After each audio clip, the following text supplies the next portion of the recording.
সে প্রায় আজ থেকে ৭০-৮০ বছর আগের কথা। গ্রামাঞ্চল তখন এক আদিম অন্ধকারে ডুবে থাকত। সূর্য ডোবার সাথে সাথে পাল্টে যেত প্রকৃতির রূপ। আজকের মতো কৃত্রিম আলোর ঝিলিক তখন ছিল না, ছিল কেবল কুপি আর লণ্ঠনের ম্লান শিখা। অন্ধকারের দানবীয় রূপকে আরো ভয়ঙ্কর করে তুলত। বাঁশঝাড়ের মাথার ওপর দিয়ে যখন উত্তুরে হাওয়া বয়ে যেত, মনে হতো কোনো অশরীরী আত্মা দীর্ঘশ্বাস ফেলছে। রাতের সেই অন্ধকার ছিল নিরেট, ঘন এবং কষায়। গ্রামের সরু মাটির পথগুলো সাপের মতো এঁকে বেঁকে চলে গেছে ঝোপঝাড়ের ভেতর দিয়ে। দুপাশে ঘন জঙ্গল, আর তার মাঝখানে জোনাকিদের মিটমিটানি আলোর বদলে মনে হতো শত শত প্রেতাত্মার চোখ জ্বলছে। খানাখন্দ আর ডোবা থেকে ভেসে আসা ব্যাঙের ডাক আর ঝিঝি পোকার একঘেয়ে আওয়াজ রাতের নিস্তব্ধতাকে আরো ঘনীভূত করল। গ্রামগুলোতে তখন কেবল অন্ধকারই ছিল না, ছিল মৃত্যুর পদধ্বনি। রাতের বেলা যখন শেয়ালের পাল হুক্কা হুয়া করে ডেকে উঠত, গৃহস্থরা ভয়ে সিঁটিয়ে যেত। লোকে বলতো শেয়াল যখন ওভাবে কাঁদে তখন নাকি যমরাজ গ্রামের কোনো এক দুয়ারে কড়া নাড়ে। পোড়া ভিটে আর ভাঙা মন্দিরের চাতালে বাদুড়ের পাখার ঝাপটানি শোনা যেত। বাতাসে ভেসে আসত পচা পুলি মাটি আর অর্জুন ফুলের কটু গন্ধ, যা নাকে লাগলে গা গুলিয়ে উঠত।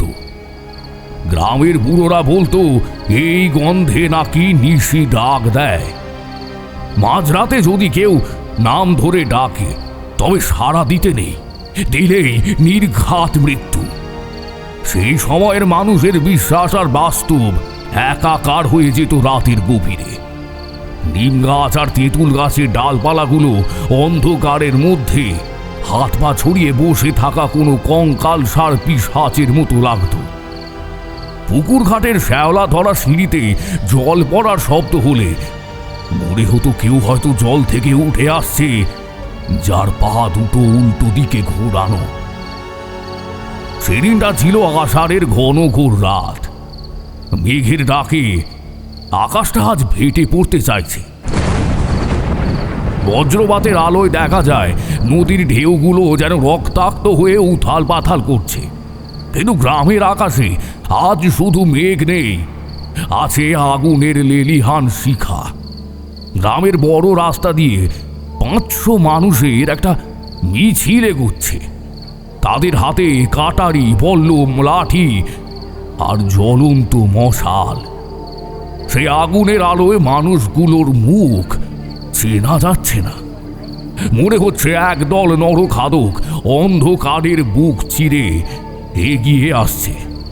সবার লক্ষ্য একটাই, গ্রামের শেষ প্রান্তে সেই জীর্ণ কুঁড়ে ঘরটা, যেখানে একা শুয়ে আছে রাধা রানী, তার গর্ভে অজাত সন্তান নিয়ে।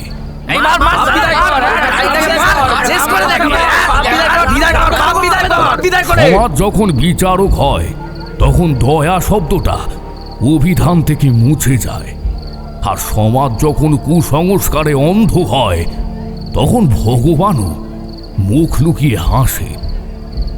রাধা রানী নামটা শুনলেই মনে পড়ে যেত যমুনার তীরের এই চিরন্তন প্রেমিকার কথা। এই গ্রামেরই মেয়ে সে। গায়ের রং যেন শরতের রোদে ভেজা কাঁচা সোনা। তার চোখ দুটো ছিল দিঘির জলের মতো শান্ত, অথচ গভীর। গ্রামের লোকে বলতো আমাদের রাধা তো মানুষ নয়, স্বর্গের অপ্সরা। আমাদের রাধা তো মানুষ নয়, হ্যাঁ, পুরো স্বর্গের অপ্সরীর মতো দেখতে। বলো, হ্যাঁ, ওর পুরো স্বর্গের অপ্সরীর মতো দেখতে। শৈশব থেকে কৈশোরে পদার্পণ করার সময় রাধারানীর রূপ হয়ে উঠেছিল গ্রামের গর্ব। চৈত্র সংক্রান্তির মেলায় যখন সে নতুন শাড়ি পরে বেরোতো, মনে হতো গ্রামের ধুলো মাখা পথটা উজ্জ্বল হয়ে উঠেছে। তার কণ্ঠে ছিল কোকিলের সুমিষ্ট তান।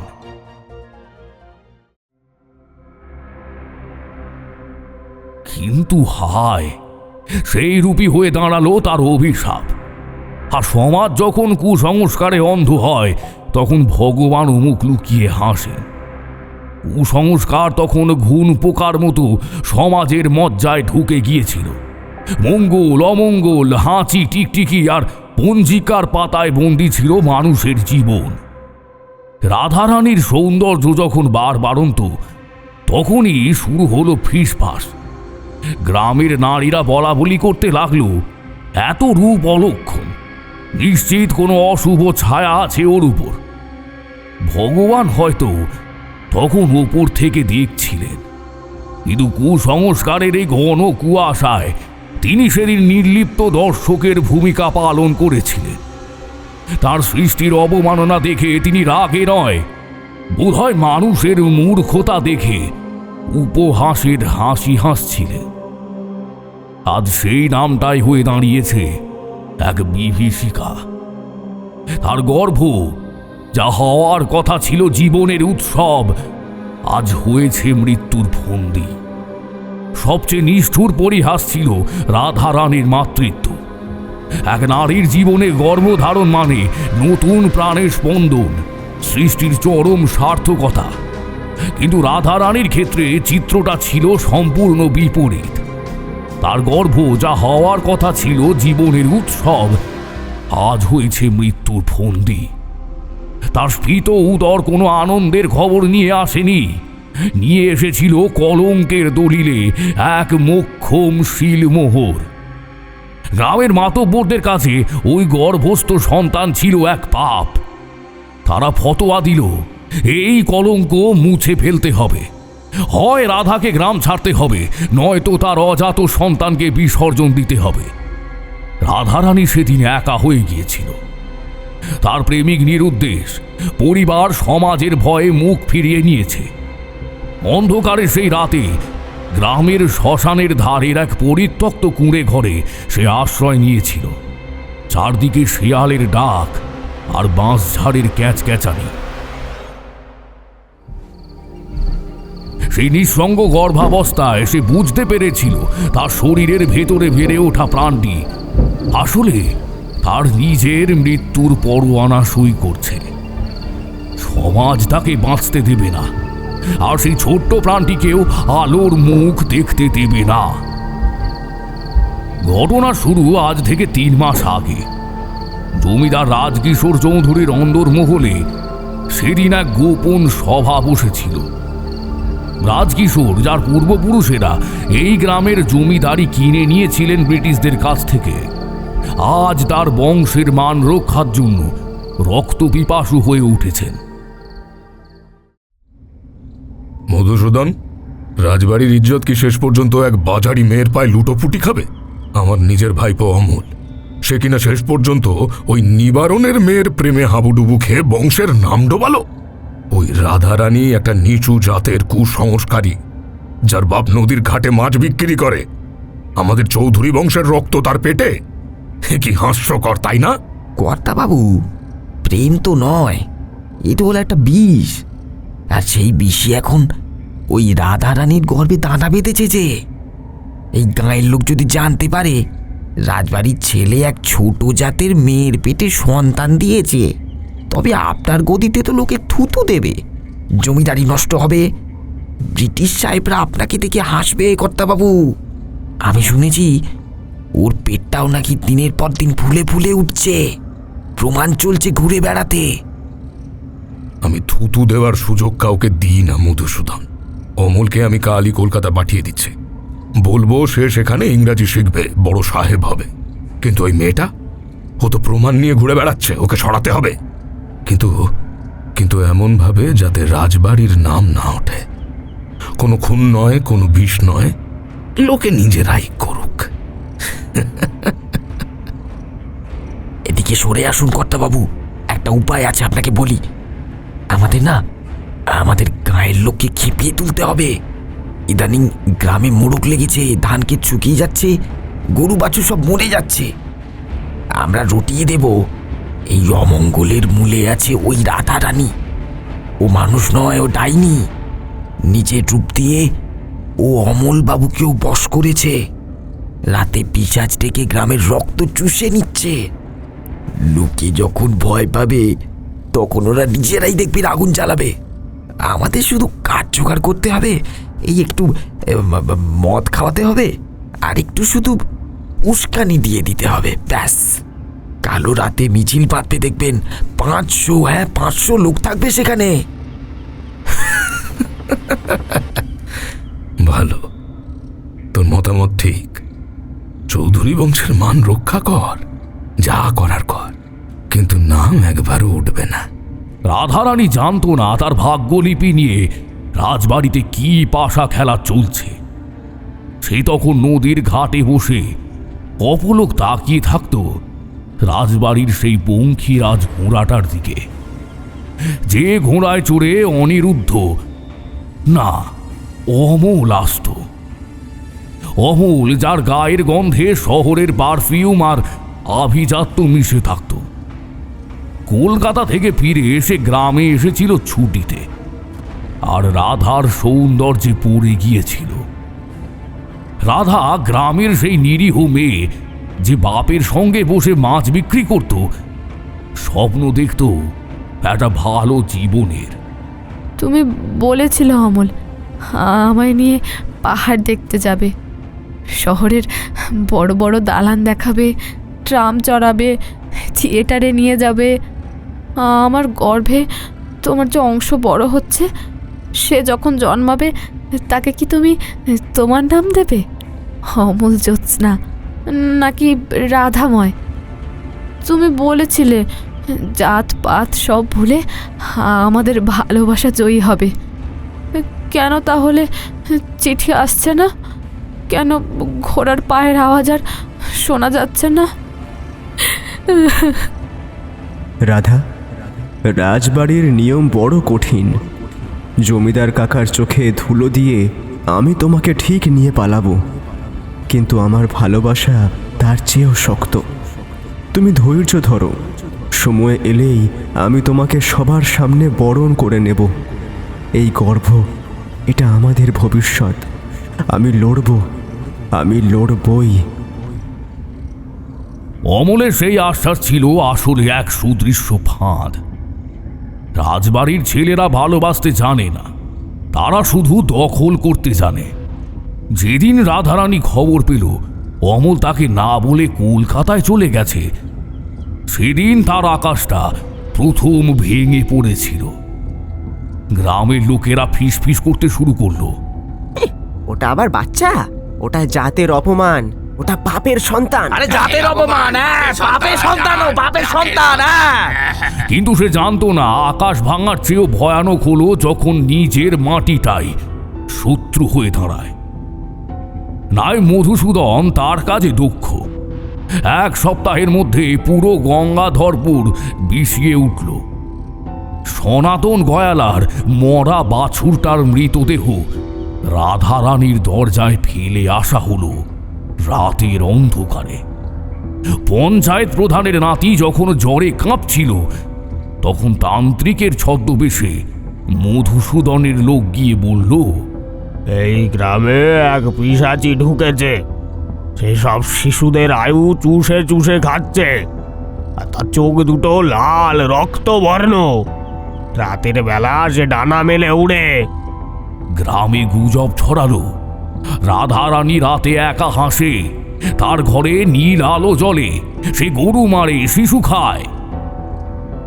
তাই তো বলি, রাধারানী আজকাল কেমন যেন একা একা হাসে। রাতের বেলা ওর ঘরে নাকি অদ্ভুত আলো দেখা যায়। আমার ছেলে রাতে কাঁদে, বলে একটা কালো ছায়া এসেছে।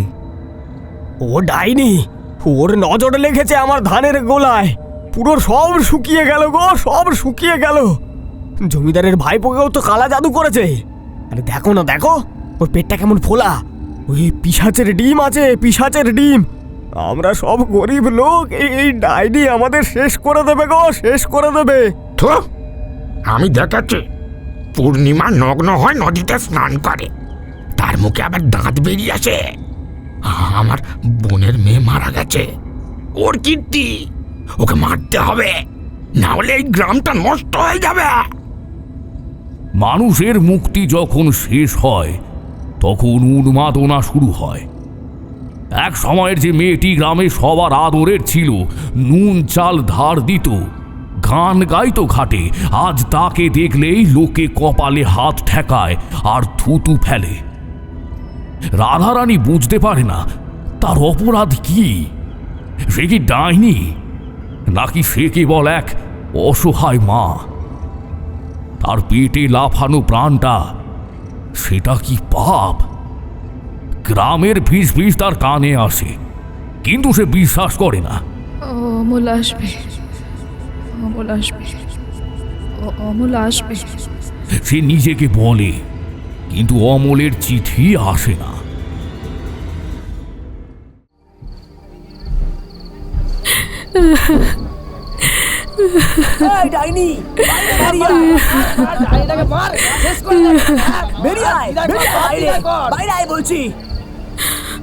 কি করেছি আমি তোমাদের?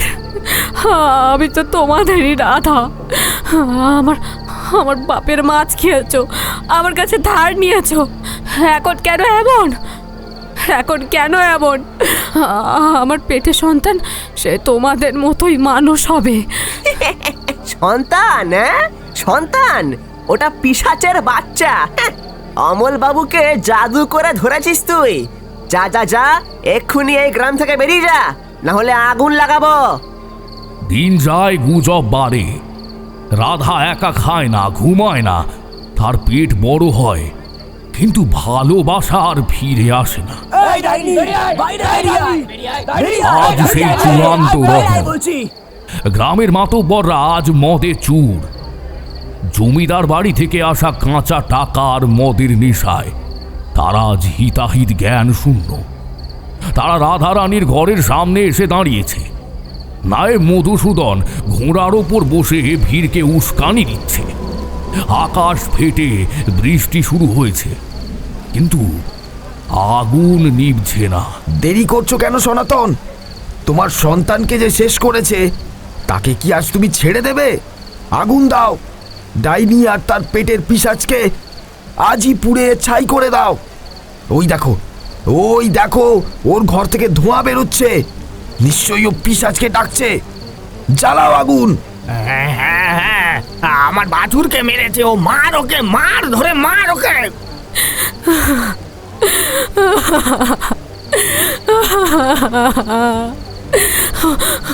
ওগো শোনো তোমরা, আমি তোমাদেরই রাধা।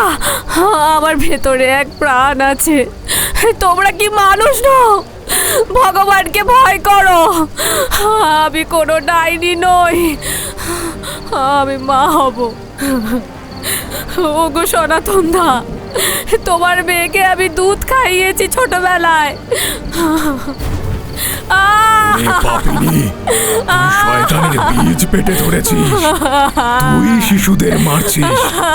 স্বীকার কর, তুই ডাইনি। বল বল, কতগুলো প্রাণ নিয়েছিস? না, আমি কোনো শিশুকে মারিনি। আমি অমলদাকে ভালোবাসি। আমার পেটে অমলের সন্তান, হে কোনো শয়তান নয়। ওগো রাজকিশোর বাবু, আপনার ভাইপোর সন্তানে, আপনি তো জানেন। মারো ওকে, ওর রক্তে গ্রাম ধুয়ে ফেলো। এ জাতের কুকুরের বাচ্চা আমার বংশের নয়। পঞ্চায়েত প্রধান প্রথম পাথরটা ছুঁড়ে মারলেন রাজকিশোর নিজে। সেটা লাগলো রাধারানীর কপালে। রক্তধারা বয়ে এলো তার চোখ দিয়ে। তারপর শুরু হলো বৃষ্টির মতো পাথর বৃষ্টি। গ্রামের মানুষগুলো যারা রাধারানীর কাছ থেকে একদিন নুন চাল ধার নিত, তারাও আজ এক একজন ঘাতক। পাথরগুলো যখন তার শরীরে বিঁধছে, কাঁধে, বুকে, পেটে, রাধারানী চিৎকার করে আকাশ পাতাল কাঁপিয়ে দিচ্ছিল। বৃষ্টি মিশে রক্ত নদী হয়ে বইছে।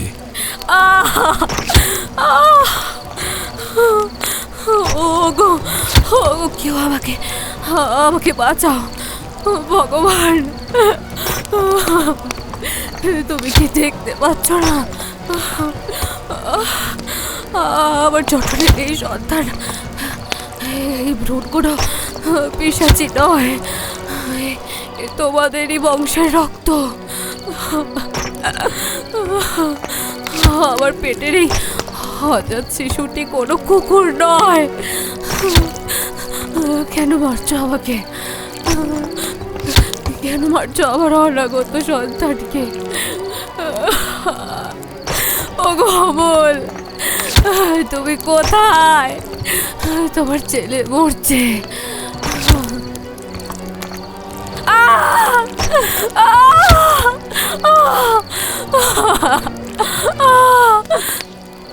রাধারানী মরার আগে এক ভয়ঙ্কর অভিশাপ দিয়েছিল। যখন শেষ পাথরটা তার পেটে এসে লাগলো, সে রাজকিশোরের দিকে তাকিয়ে হেসে উঠল এক বৈশাচিক হাসি। তার চোখ দুটো জ্বলছে আগুনে। এসে চিৎকার করে বলল, যে মাতৃত্বকে তোমরা পাথর মেরে শেষ করলে, সেই মাতৃত্বই তোমাদের গলায় পাথর হয়ে বিঁধবে। তোমাদের তোমাদের চৌধুরী বংশে আর কোনো দিন প্রদীপ জ্বলবে না। আমি আসবো, আমি আমার সন্তানের প্রতিশোধ নিতে ফিরে আসবো। গ্রামের প্রত্যেকটা হাত যে আজ রক্ত মাখছে, সে হাত শুকিয়ে পড়বে। রাধারানীর মাথাটা ঝুলে পড়ল। ভিড় চলে যায় হাসতে হাসতে। কেমন? হ্যাঁ, পেটের ভেতরে এ ধরেছিল। হ্যাঁ বলো, ডাইনি। পরদিন সকালে দেখা গেল অশ্বত্থতলায় কেবল পাথরের স্তূপ পড়ে আছে, কিন্তু রাধারানীর দেহটা উধাও। কেবল ঝিলের পার পর্যন্ত একটা রক্তের দাগ টেনে নিয়ে যাওয়া হয়েছে। গ্রাম শান্ত, কিন্তু আকাশে মেঘ জমে আছে। অভিশাপের ছায়া পড়েছে। রাজবাড়িতে অমলের চিঠি আসে না আর কখনো। চৌধুরী বংশের প্রদীপ নিভে যায়, কোনো সন্তান জন্মায় না। আর রাতের অন্ধকারে কেউ কেউ শোনে একটা করুণ হাসি, রাধার হাসি।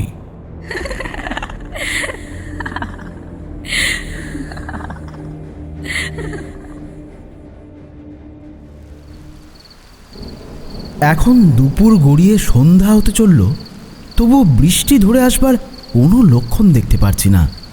তাই সেদিকে বিন্দুমাত্র ভ্রুক্ষেপ না করে আমি বেগুনিতে কামড় বসাতে গিয়ে দেখলাম কিশোরী ততক্ষণে এক খাবলা মুড়ি মুখের মধ্যে চালান করে ফেলেছে। তার সাথে একখানি কাঁচা লঙ্কা একেবারে চিবিয়ে শেষ করে ফেলেছে। তারানাথও ঝাল বড়া শেষ করে চায়ের পেয়ালায় চুমুক দিয়ে বলল, সকালে ঘুম থেকে উঠেই মনে হয়েছিল যে তোমরা আজকে আসবে।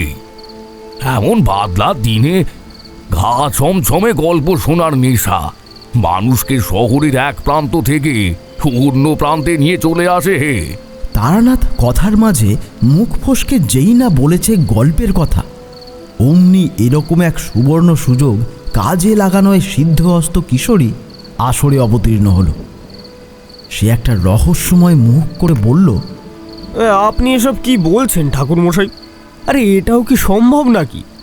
আপনার মুখনিসৃত সবটুকু ঘটনার মধ্যে এই বিন্দু মাত্র গল্পের অবকাশ থাকতেই পারে না।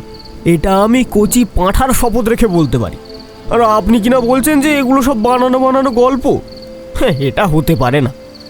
কথাটা বলেই কিশোরী আমার দিকে ফিরে একবার চোখ টিপে দিল, কিন্তু ততক্ষণে যজ্ঞের আগুনে ঘি ঢালা হয়ে গেছে। তারানাথ অগ্নিশর্মার রূপ ধারণ করে প্রায় গর্জে উঠে বলল, শোনো হে ছোকরা, এই তারানাথ তান্ত্রিকের বানিয়ে বানিয়ে গল্প বলবার প্রয়োজন পড়ে না। আমি এতদিন ধরে তোমাদের যা যা শুনিয়েছি সেগুলো সবই সত্য ঘটনা, কোনো গাল গল্প নয়। কিশোরীর টিপ্পনিতে ব্যাপারখানা যে অন্যদিকে ঘুরে যেতে পারে সেটা বেশ ভালোই অনুমান করতে পারছিলাম। তাই ওনার রাগ কমাতে তড়িঘড়ি পাসিং শোয়ের একখানি প্যাকেট এগিয়ে দিয়ে বললাম, ঠাকুরমশাই, কিশোরীর কথায় একেবারে পাত্তা দেবেন না, ও ওরকম বলেই থাকে। আমার কথা শুনে তারানাথ এবারে নিজের রাগ খানিকটা হলেও সংবরণ করল। তারপরে খানিক হেসে জবাব দিল, শোনো বিভূতি, সাধন জীবনে এবং তার পরবর্তীকালে আমি যে কত অলৌকিক শক্তির মুখোমুখি হয়েছি তার কোনো ইয়ত্তা নেই। তাদেরকে তোমরা নিজের চোখে দেখলে তোমাদের পিলে চমকে উঠত। সে যাই হোক, তোমাদেরকে তো অনেক রকম ঘটনার কথা শুনিয়েছি, আজকে কি রকম ঘটনা শুনতে চাইছো? ঠাকুরমশাই, আজকে বরং ডাকিনী যোগিনীদের নিয়ে কিছু বলুন না। সিগারেটের শেষ টানটা দিয়ে অবশিষ্টটাকে নারকেলের মালারূপী অ্যাস্ট্রের মধ্যে পিষে রেখে দিল তারানাথ। তারপর চোখ বন্ধ করে খানিকক্ষণ কি যেন একটা ভাবতে শুরু করলো। আমরা বেশ ভালো করেই জানি যে তারানাথ আসলে পুরো গল্পটাকে মনে মনে গুছিয়ে নিচ্ছে। একটুক্ষণ পরে সে চোখ খুলে বলতে শুরু করলো,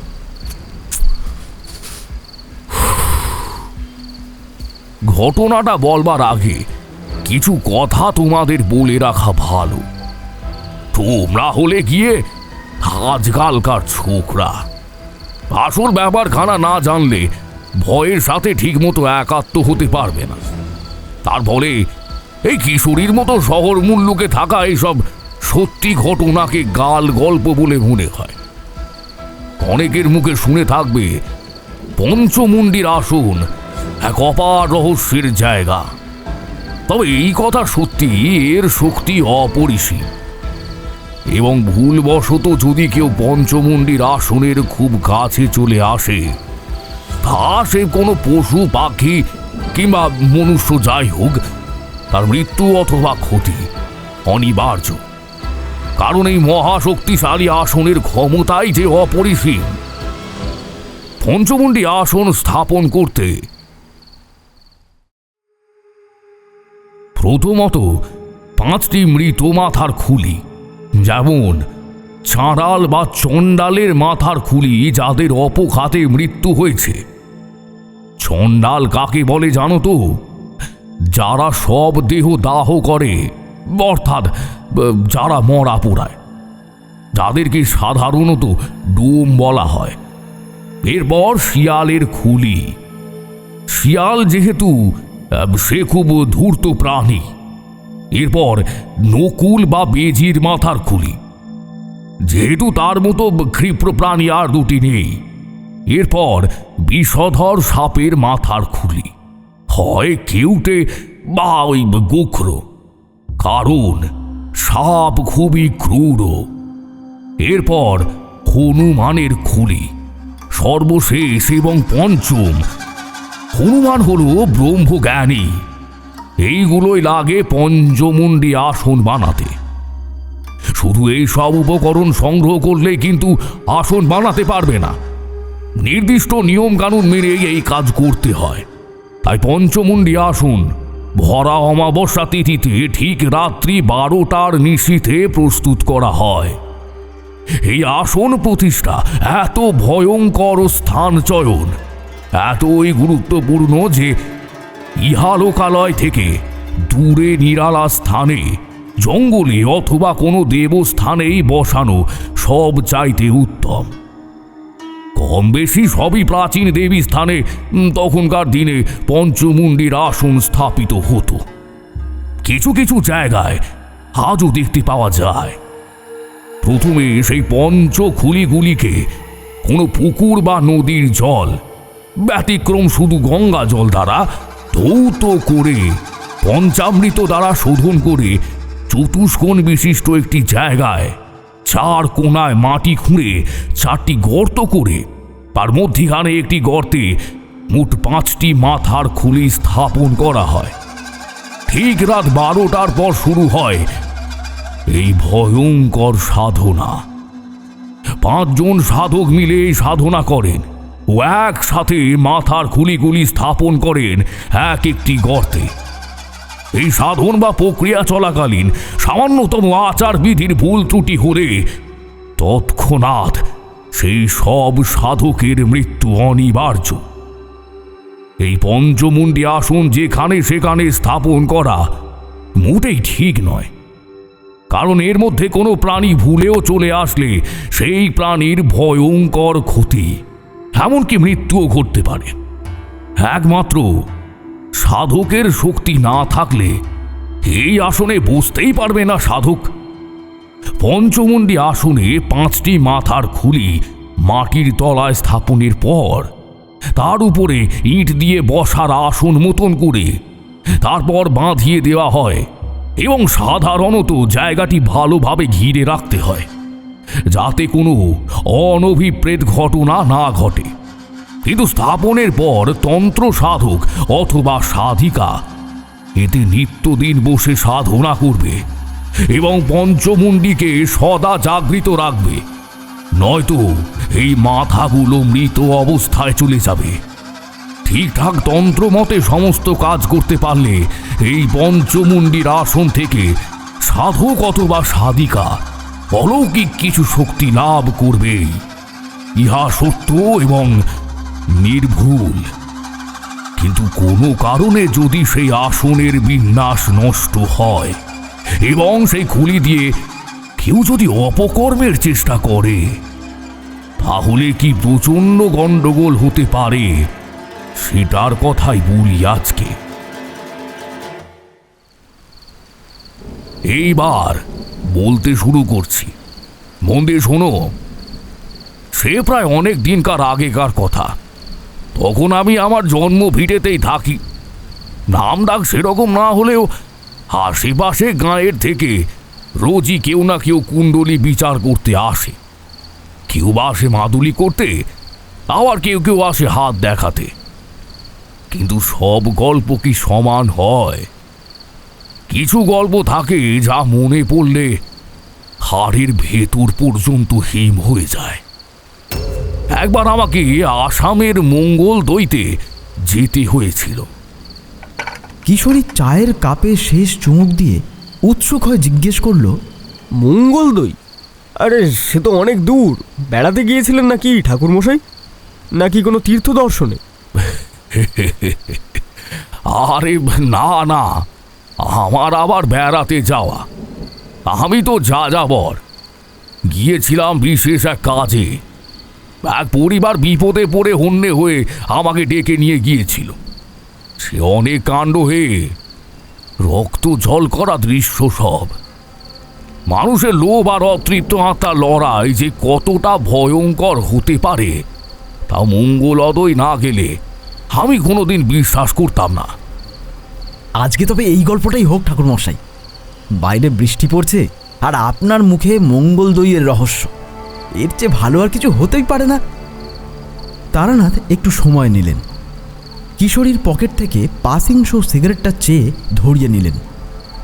ধোঁয়ার কুণ্ডলী পাকিয়ে ঘরের ছাদে উঠতে লাগল। তিনি জানলার বাইরের অন্ধকারের দিকে তাকিয়ে একটা দীর্ঘশ্বাস ফেললেন। ঘরের ভেতরে পাসিং শোয়ের ধোঁয়াটা মায়াবী কুণ্ডলী পাকিয়ে ঘুরছে। কিশোরী আর আমি দুজনেই তখন মন্ত্রমুগ্ধ। চারি দরজার আড়ালে দাঁড়িয়ে এক মনে বাবার কথা শুনছে। তারানাথ বলতে শুরু করলেন তার সেই অভিজ্ঞতার কথা। তোমাদেরকে তো আমার জীবনের বেশ কিছু বিচিত্র অভিজ্ঞতার কথা বলেছি। কখনো বীরভূমের শ্মশান, কখনো কলকাতার পুরনো গলি ঘুঁজির অন্ধকার রহস্য। কিন্তু আজ যা বলবো তা মনে পড়লে আজও আমার শিরদাঁড়া দিয়ে একটা হিম শীতল স্রোত বয়ে যায়। একবার আমাকে আসামের ওই মঙ্গল দইতে যেতে হয়েছিল। বেড়াতে নয় হে ভায়া, গিয়েছিলাম কাজে। আর সেই কাজটা ছিল জীবনের সঙ্গে মরণের এক অদ্ভুত জুয়া খেলা। তারানাথ একটু থামলেন। একটা লম্বা টান দিয়ে ছাইটা মেঝের কোণে রাখা পাত্রে ঝাড়লেন।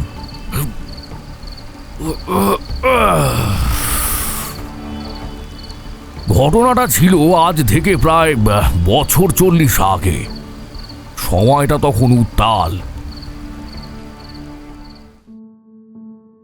ততদিনে মধুসুন্দরী দেবীর সেই ভয়ঙ্কর অধ্যায় মিটে গিয়েছে। মায়ের আশীর্বাদে আর আদেশে আমি তখন কলকাতায় থিতু হয়েছি। এই বাড়িতে বসেই ঘোরতর সংসার করছি। আয় মন্দ হয় না, মানুষ আসে হাত দেখাতে, কেউ আসে গ্রহ শান্তির কবজ নিতে, কেউ আবার আসে হারিয়ে যাওয়া জিনিসের খোঁজ করতে। তবে আমি তো বরাবরই একরোখা, পয়সা জমাতে পারিনি কোনোদিন। দেবী মধুসুন্দরী স্বপ্নে দেখা দিয়েই বলে দিয়েছিলেন, তোর অন্যের কষ্ট হবে না রে তারানাথ, কিন্তু তুই ধনীও হতে পারবি না। তার কথাই ফলেছে। কোনোদিন আভিজাত্য আসেনি, কিন্তু ডাল ভাতের অভাবও হয়নি। তারানাথ জানলার দিকে ইশারা করে বললেন, ঠিক আজকের মতোই একটা মেঘলা দিন ছিল সেটা। তবে আজ জন্মাষ্টমী, কিন্তু সেদিন ছিল সাধারণ এক মঙ্গলবার।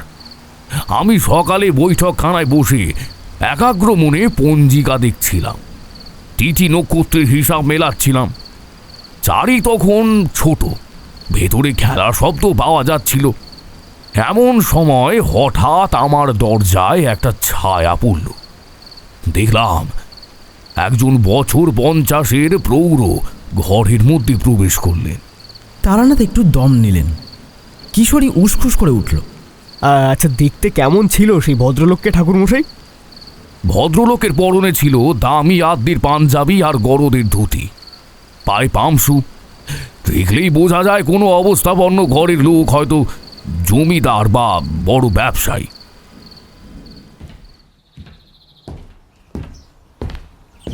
কিন্তু তার চেহারা দেখে আমার বুকটা কেঁপে উঠল।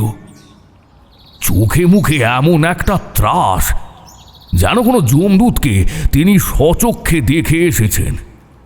আর গলার শিরাগুলো ফুলে উঠেছে, কপাল দিয়ে ঘাম চুইয়ে পড়েছে। বাইরে গরম ছিল না, অথচ তিনি রীতিমতো হাঁপাচ্ছিলেন। তিনি ঘরে ঢুকেই কোনো কথা না বলে ধপ করে আমার সামনের মোড়াটাতে বসে পড়লেন। আমি পঞ্জিকা পাশে সরিয়ে রেখে শান্ত স্বরে জিজ্ঞেস করলাম, কি হয়েছে মশাই? কার বিপদ? আর আপনি কে? ভদ্রলোক কিছুক্ষণ কোনো কথা বলতে পারলেন না। তার হাতগুলো থরথর করে কাঁপছিল। আমি দ্রুত এক গ্লাস জল এগিয়ে দিলাম। তিনি ঢক ঢক করে জলটা খেয়ে একটু ধাতস্থ হলেন। তারপর কাঁপা কাঁপা গলায় নিজের পরিচয় দিলেন। আমার নাম অভয়চরণ চৌধুরী, আসামের মঙ্গলদৈ জেলার গঙ্গাধরপুরের জমিদার পরিবারের আমাদের। আপনি তারানাথ বাবু তো? কলকাতায় আপনার খুব নাম শুনে আজ আমি এখানে ছুটে এসেছি। রক্ষা করুন মশাই, আমার বংশ বোধহয় এবারে শেষ হয়ে যাবে। আমাদের পরিবারের ওপর এমন এক আপদ নেমেছে যে আমি কাউকে মুখ ফুটে বলতেও পারছি না।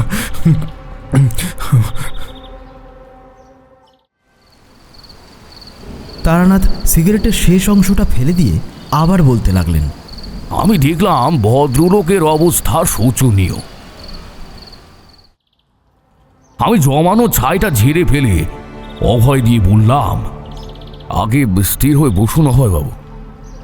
বিপদটা কি সেটা খোলসা করে বলুন। টুকটাক নাকি অন্য কিছু? ডাক্তার কবিরাজ দেখানো হয়েছে? অভয়বাবু বড় একটা ঢোক গিলে বলতে শুরু করলেন। তার কণ্ঠস্বর তখন ভয়ের চোটে প্রায় রুদ্ধ হয়ে আসছে। তারানাথ বাবু,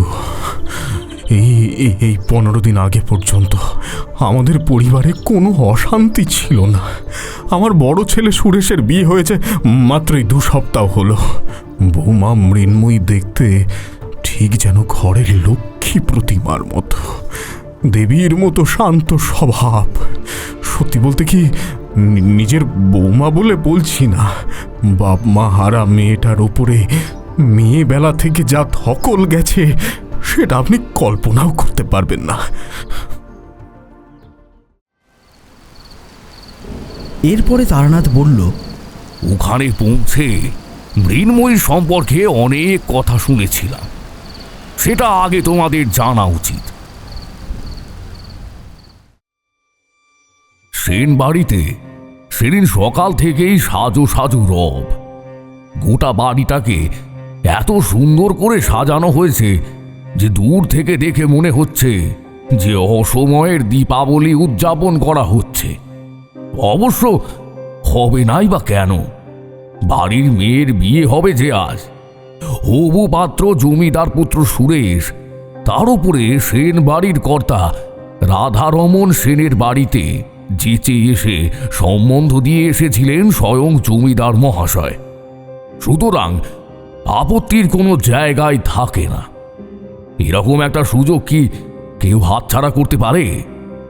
একই পাত্রীর গায়ের রং শ্যামবর্ণ হলেও সুমুখশ্রী ও সুকেশী সম্পন্না মৃন্ময়ীকে এক প্রকার গলগ্রহই মনে করেন সেন মহাশয়।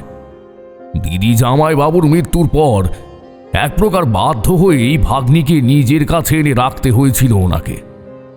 গত 9 বছর ধরে অত্যন্ত অনিচ্ছা সহকারে এই দায়িত্ব পালন করেছেন উনি। শুধু তাই নয়, সেন মহাশয়ের স্ত্রী বিমলা দেবীর চোখের বালি এই ভাগ্নি। গত 9 বছর ধরে উঠতে বসতে অমানসিক অত্যাচার চালিয়ে গেছেন মেয়েটির ওপর। কিন্তু তারপরেও নিত্য নৈমিত্তিক লাঞ্ছনা গঞ্জনা সত্ত্বেও মুখে কুলু পেটে নীরবে কাজ করে গেছে মৃন্ময়ী। পিতৃমাতৃহীন মেয়েটি সে গহন ছোট্টবেলা থেকেই এই মামা বাড়িতে মানুষ। একবার নিজের শখের কারণে মামাতো দিদির কাজল পড়তে গিয়ে চূড়ান্ত লাঠি ঝাঁটা খাওয়ার উপক্রম হয়েছিল তার। সেই দিন প্রথম সে টের পেয়েছিল রক্তের সম্পর্কের থেকেও বড় হলো নারীর টান, আর সেটা কেবল থাকে নিজের পিতামাতার সঙ্গেই। কোনোদিন ভরপেটে খাওয়া জোটা ওর কাছে ছিল স্বপ্নের মতো। তার উপরে বয়ঃসন্ধির সময়ের তীব্র যন্ত্রণাময় দিনগুলিতেও রান্না করা, জামা কাপড় কাচার মতো অমানসিক কাজ করতে হয়েছে তাকে। তাই এই সংসার তার কাছে কেবলমাত্র এই মা বাবারই ছিল রাতটুকু গুঁজবার ঠাঁই ছাড়া আর কিছু না। শুধু তাই নয়, অল্পতেই ঠান্ডা লাগার ধাত আছে কাজলের। কিন্তু সব জেনেও বিমলা দেবী শীতের ভোরেও মেয়েটাকে পুকুরে পাঠিয়ে কাঁথা ধোয়া থেকে শুরু করে ঘরের নিত্য নৈমিত্তিক কাজ করিয়েছেন 2 মুঠো ভাতের বিনিময়ে। সবার আগে ঘুম থেকে উঠে উঠান ঝাড় দিয়ে আগের দিনের বাসি বাসন কোসন ধুয়ে ফেলা, তারপরে পুকুরে নেমে এসে ঘরের মন্দিরের জন্য ফুল তোলা, গোপালকে সাজানো থেকে শুরু করে পুজোর যাবতীয় আয়োজন করার দায়িত্ব ছিল তার উপরে। এরপরে আনাজ কেটে সেনবাড়ির এতজন লোকের জন্য রান্না করার গুরু দায়িত্ব তার উপরে ন্যস্ত ছিল। এত কাজের পরেও তার খাওয়া জুটত সবার শেষে বাড়ির চাকরদের সাথে। তার উপরে গায়ের রং চাপা বলে অনবরত কথা শুনতে হতো। তাকে মানে মানে বিয়ে দিতে পারলে বেঁচে যেত সেনগিন্নি, কিন্তু প্রতিবারই মেয়ের গায়ের রঙের দোহাই দিয়ে পাত্রপক্ষ মোটা অঙ্কের পণ দাবি করে বসত। আর পরের মেয়ের জন্য 1 পয়সা দিতেও রাজি নয় সেনগিন্নি। তাই তার কাছে গলার কাঁটার মতো ফুটে থাকত মৃন্ময়ী। তাই প্রথম যেদিন সে জানতে পেরেছিল তাকে কিছু না জানিয়েই সুরেশের সাথে বিয়ে ঠিক করেছেন তার মামা, সেদিন মনের গোপন প্রকোষ্ঠে ব্যথা উঠেছিল ঠিকই, কিন্তু পর মুহূর্তেই বুঝতে পেরেছিল মানুষের জীবন চালনা করেন স্বয়ং ভগবান। সুতরাং তার ওপর দিয়ে কারোর যাওয়ার ক্ষমতা কোনোদিন ছিল না, আর ভবিষ্যতেও হবে না। হয়তো বিধাতা এটাই চেয়েছেন যে সে পরবর্তীকালে জমিদার গিন্নি হবে। তাই হয়তো প্রথম জীবনে তার ওপরে এত পরীক্ষা করেছেন। আসলে তার পরীক্ষা যে মানুষকে আরো মানসিকভাবে শক্ত করে তোলে। ভগবানের এই সরল অথচ কঠিন আপ্তবাক্য বুঝতে পেরেই সেদিন মৃন্ময়ীর ঠোঁটের কোণায় উঠেছিল এক টুকরো হাসির রেখা। অবশ্য তার মামা বাড়িতে এই বিয়ে নিয়ে তুচ্ছ তাচ্ছিল্যের বহর দিনের পর দিন বেড়ে গেলেও তাকে কেউ এক চুলো নড়াতে পারেনি। বিকেলবেলায় কোণে সাজানোর সময় চলল আর এক প্রস্থ গঞ্জনার পালা। তার বারণ সত্ত্বেও মামির নির্দেশে অত্যাধিক পরিমাণে স্নো লাগিয়ে অস্বাভাবিক রকমের ফর্সা করিয়ে লোক সমক্ষে হাসানোর চেষ্টা করা হয়। নীরবে মামির এই অত্যাচার শেষবারের জন্য সহ্য করে নেয় মৃন্ময়ী। সন্ধে হতে না হতেই শোনা গেল বর এসেছে, বর এসেছে বলে উৎসাহের চিৎকার। ওরে বর এসেছে রে, বর এসেছে, বর এসেছে, বর চল চল চল, আরে চল চল, সাধনকে ডাক, সাধনকে ডাক। পাত্রীর মামি বিমলা দেবী বরণ ডালা হাতে এগিয়ে গেলেন পাত্ররূপী সুরেশকে বরণ করবার জন্য। এদিকে টুপুর মাথায় তসরের পাঞ্জাবি আর ধুতিতে সুরেশকে দেখে সেনগিন্নি হাসি মুখে বরণ করতে গেলেন। দ্রুত বরযাত্রী আদর সৎকার করতে লেগে গেল সেনবাড়ির ছেলেরা। বরযাত্রী দল কবজি ডুবিয়ে খেতে বসে পড়ল। আর লগ্নে দেরি হচ্ছে দেখে প্রায় সঙ্গে সঙ্গেই ওকে বসিয়ে দেওয়া হলো ছাদনা তলায়। সাথে সাথে এই পুরোহিত মশাই শুরু করলেন বিয়ের মন্ত্রোচ্চারণ। অতঃপর শুভ দৃষ্টির জন্য পুরোহিত মশাই কনেকে ছাদনা তলায় আনবার জন্য অনুরোধ করলেন। ততক্ষণে পাটের কাপড়ে ঢেকে দেওয়া হয়েছে ওকে। সেই সময়ে পান পাতায় মুখ ঢেকে সেখানে উপস্থিত হলো মৃন্ময়ী। পাটের বস্ত্র ঢাকা থাকায় সবটা পরিষ্কার না দেখা গেলেও কাজল কালো চোখ দুটি দেখে আবার মোহিত হয়ে গেল সুরেশ। এত রূপ আর তাতে লেগে থাকা এত স্নিগ্ধতা রয়েছে মেয়েটির মধ্যে। শুভ দৃষ্টি সম্পন্ন হলো। তারপরে মালা বদল হলো। পুরোহিত মশাইয়ের গাঁট ছাড়া বাঁধার সাথে সাথে অগ্নিকে সাক্ষী রেখে 7 পাক ঘুরল তারা।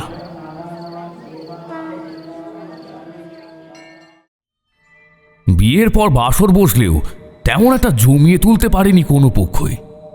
বরযাত্রীরা বেশিরভাগই কয়েক বালতি মাংস আর রসগোল্লা খেয়েই এলিয়ে পড়েছে। বিয়ের শেষে বরবধূ খেতে বসেছে। মাছের বিশাল আকার মুড়ো চিবিয়ে সকলের প্রশংসা আদায় করে নেয় সুরেশ। ওদিকে মৃন্ময়ী তার স্নিগ্ধতা দিয়ে সকলের মন জয় করে ফেলেছে। বাসরে মোটামুটি সবাই ঘুমিয়ে পড়ল, কিন্তু একমাত্র জেগে রইল মৃন্ময়ী। সে এখনো ভেবেই চলেছে যে টানির ঘাত কোনো স্বপ্ন হবে। একটু পরে ঘুম ভাঙলেই মামি বিমলা দেবী তাকে বাসন মাজার জন্য পুকুরে পাঠাবে। সারা রাত সে জেগেই কাটিয়ে দিতে চায়। সকালবেলা বরযাত্রীর দল লুচি আর মিষ্টি সহযোগে জলযোগ করে ফিরে চলতে লাগলো জমিদার বাড়ির দিকে। ওইদিকে আশীর্বাদ পর্ব শুরু হতেই বিমলা দেবীর সে কি কান্না! সেন মহাশয় স্ত্রীর আকস্মিক আচরণে রীতিমতো চমকে চোখ বড় বড় করে তাকাতেই বিমলা দেবী ওনার দিকে অগ্নি দৃষ্টি নিক্ষেপ করলেন। সাথে সাথেই সেন মহাশয় মুখের মধ্যে ছদ্ম কান্না কান্না ভাব নিয়ে আসার দুঃসাহসিক কাজ করতে শুরু করলেন। ব্যাপার স্যাপার দেখে মৃন্ময়ীর মনের মধ্যে হাসি যেন গুলিয়ে গুলিয়ে আসতে চাইছিল, কিন্তু এই মুহূর্তে হেসে ফেললে স্বামী সহ আত্মীয় পরিজনদের সামনে নিজের সম্মান যে কতটা ভুলুণ্ঠিত হবে সেটা বুঝতে এতটুকু দেরি হয়নি ওর। তাই মাথা নিচু করে শেষবারের জন্য মামিকে জড়িয়ে ধরল। এবারে পালকি উঠল নববধূর। জমিদার বাবু পুত্র এবং পুত্রবধূ সহ যাত্রা শুরু করলেন নিজের জমিদারির দিকে। যখন জমিদার বাড়ির সামনে পালকি নামল তখন মৃন্ময়ী চিকটা সামান্য সরিয়ে দেখতে লাগলো তার শ্বশুর বাড়ি। বিশাল দালান সেজে উঠেছে আম পাতা দিয়ে তৈরি শেকল আর সোলার কদমে। বিয়ের পর দিন 10 সব ঠিকঠাকই ছিল, হাসি কান্নায় বাড়িটা যেন ভরে উঠেছিল। আরে সত্যি, ঘরে আজকে বিয়ে হচ্ছে।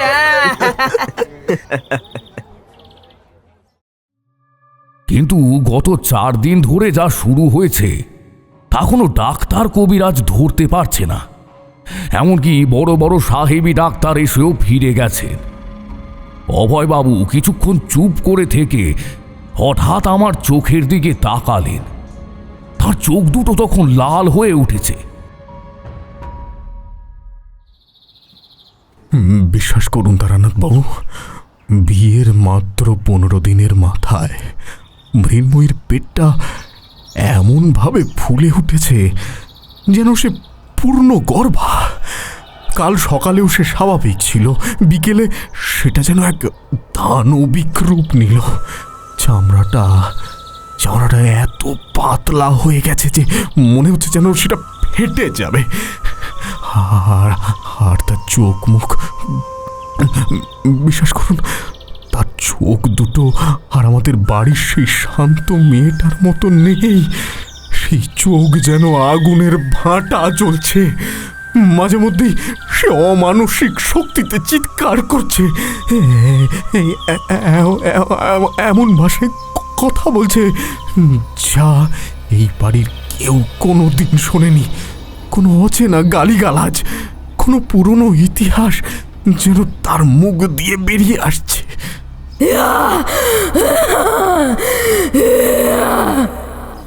আমি যখন অভয়বাবুর কথা শুনছিলাম তখনই আমার মনের কোণে একটা সন্দেহ দানা বাঁধতে শুরু করলো। এ তো কোনো সাধারণ রোগ নয়। 15 দিনে গর্ভাবস্থার লক্ষণ আসা মানেই হলো কোনো অশুভ অতি প্রাকৃত শক্তির খেলা। অভয়বাবু থামলেন না, তিনি আরও যোগ করলেন, সব থেকে ভয়াবহ ব্যাপার কি জানেন তারানাথ বাবু? একটা পচা মাংসের গন্ধ বাড়ির বাতাসে সারাক্ষণ একটা মরা পোড়া গন্ধ ঘুরপাক খাচ্ছে।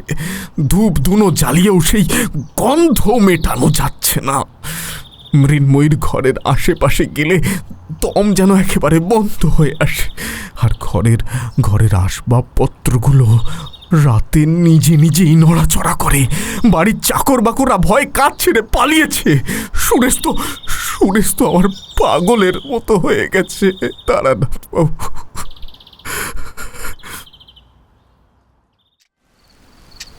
তারানাথ একটু নড়ে চড়ে বসলেন।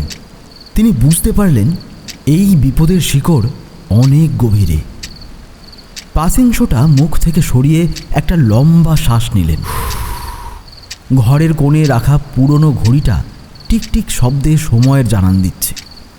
কিশোরী আর আমি দুজনেই তখন রুদ্ধশ্বাসে অপেক্ষা করছি। তারানাথের চোখ দুটো জানালার বাইরের অন্ধকারের দিকে স্থির।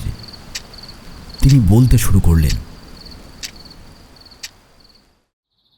আমি যখন অভয়বাবুকে সেই মুখ্যম প্রশ্নটা করলাম, আপনাদের পরিবারে কি কোনো অপমৃত্যু বা চরম অন্যায় ঘটেছিল, অমনি দেখলাম তার মুখটা মুহূর্তের মধ্যে ফ্যাকাশে হয়ে গেল। শরীরের সমস্ত রক্ত যেন নিমেষের মধ্যে শুষে নিয়েছে কেউ। তার হাতের আঙুলগুলো থরথর করে কাঁপছে। অভয়বাবু এক মুহূর্তের জন্য জানলার বাইরের গভীর অন্ধকারের দিকে তাকালেন। সেই অন্ধকারে তিনি যেন বর্তমানকে নয়, অতীতের কোনো বিভীষিকাকে খুঁজছেন।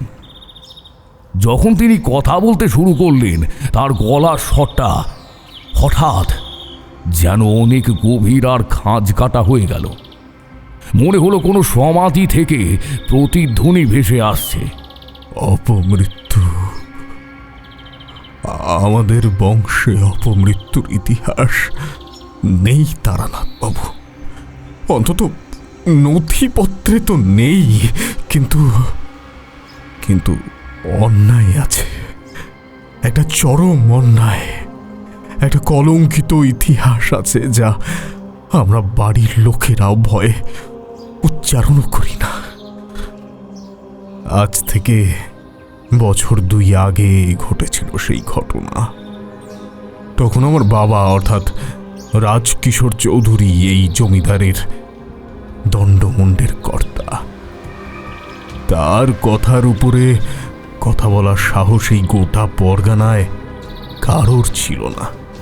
তিনি ছিলেন অভিজাত্যের মূর্ত প্রতীক, আর সেই অভিজাত্য রক্ষা করার জন্যই তিনি যে কোনো সীমা অতিক্রম করতে পারতেন। তারানাথ পাসিং শোয়ে একটা শেষ টান দিয়ে ধোঁয়াটা ছাড়লেন।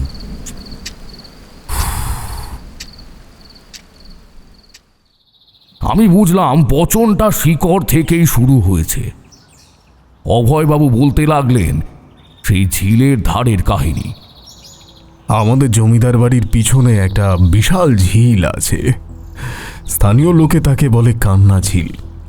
সেই ঝিলের পাড় ঘেঁষেই ছিল হরিজন বস্তি।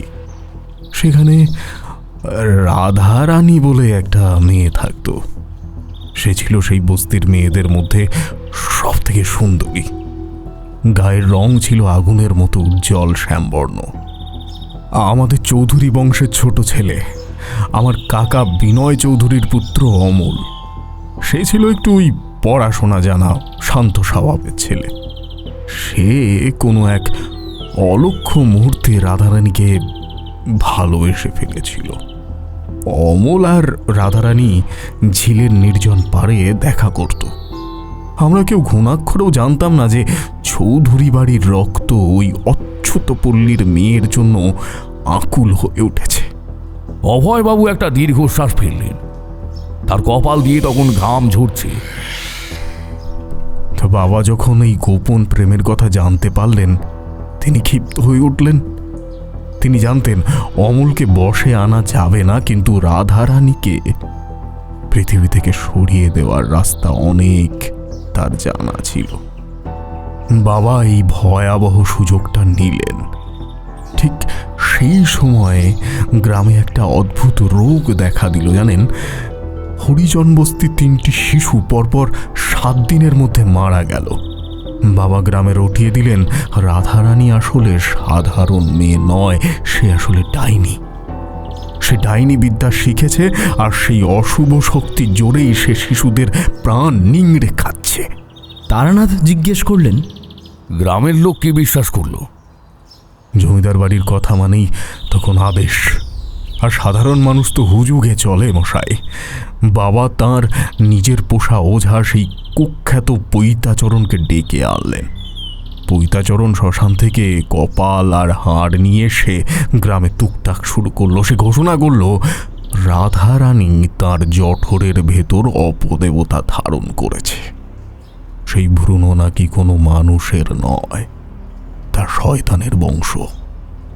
আর সেই পিশাচকে তুষ্ট করতেই সে শিশুদের রক্ত পান করছে। অমল অনেক অনুনয় করেছিল বাবার পায়ে পড়ে, কিন্তু বাবা তাকে একটা ঘরে শিকল দিয়ে বন্দি করে রাখলেন।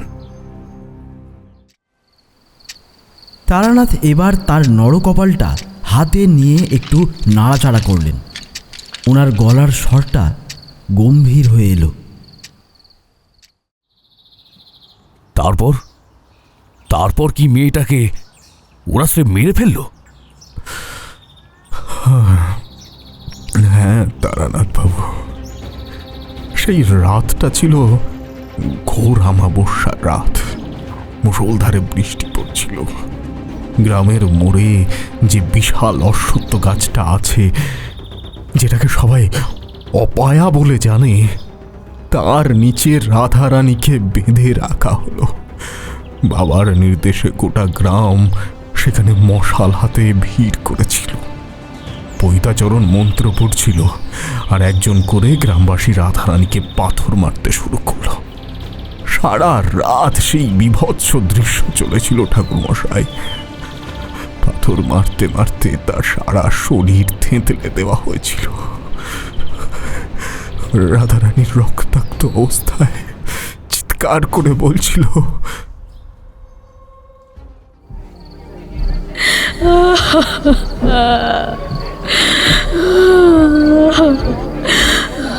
আমি নির্দোষ, আমি কোনো শিশুকে মারিনি, আমার পেটে কোনো শয়তান নেই, শুধুমাত্র অমলের ভালোবাসার চিহ্ন আছে। দয়া করো তোমরা, আমার পেটের সন্তানকে মেরো না। অভয়বাবু হাউমাউ করে কেঁদে উঠলেন। বৈঠকখানার পরিবেশটা তখন গুমোট হয়ে উঠেছে।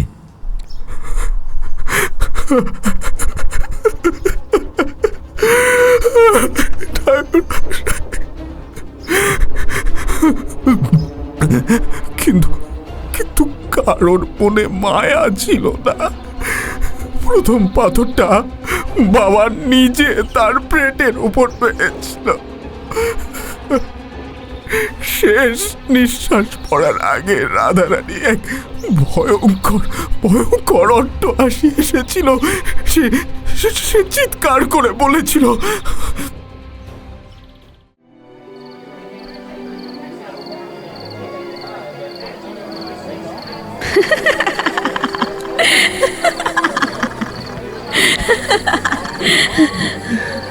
যে মাতৃত্বকে তোমরা পাথর মেরে শেষ করলে, যে নিরাপরাধ ভ্রূণকে তোমরা পৃথিবীর আলো দেখতে দিলে না, সেই মাতৃত্বই তোমাদের বংশের গলার ফাঁস হয়ে ফিরে আসবে। আমি আসবো, আমি চৌধুরী বংশের রক্ত পান করতে ফিরে আসবো।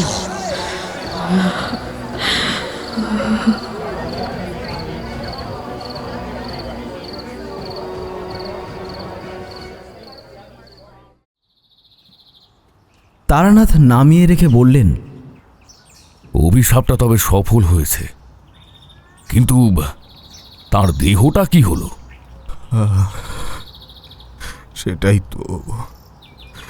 সেটাই তো রহস্য তারানাথ বাবু। পরদিন সকালে যখন পুলিশ আর ডাক্তার আসার কথা হলো, দেখা গেল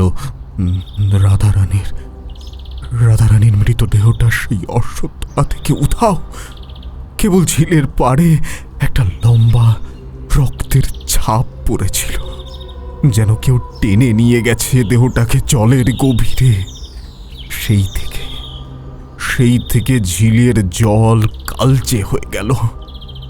অমল সেই শোক সইতে না পেরে ওই ঝিলে ঝাঁপ দিয়ে আত্মহত্যা করল ঠাকুরমশাই।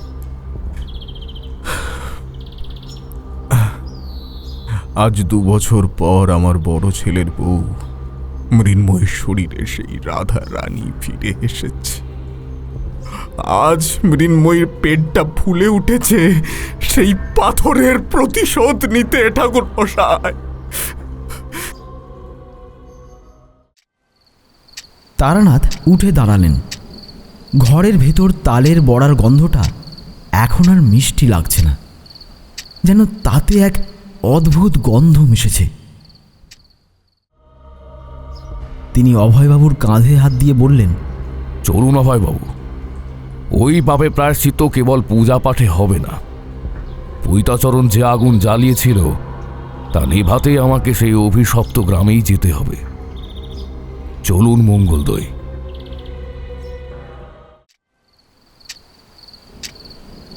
বৈঠকখানার ছাদের কোণে একটা মাকড়সা জাল বুনছে। তারানাথ পাসিং শোতে শেষ টান দিয়ে বললেন,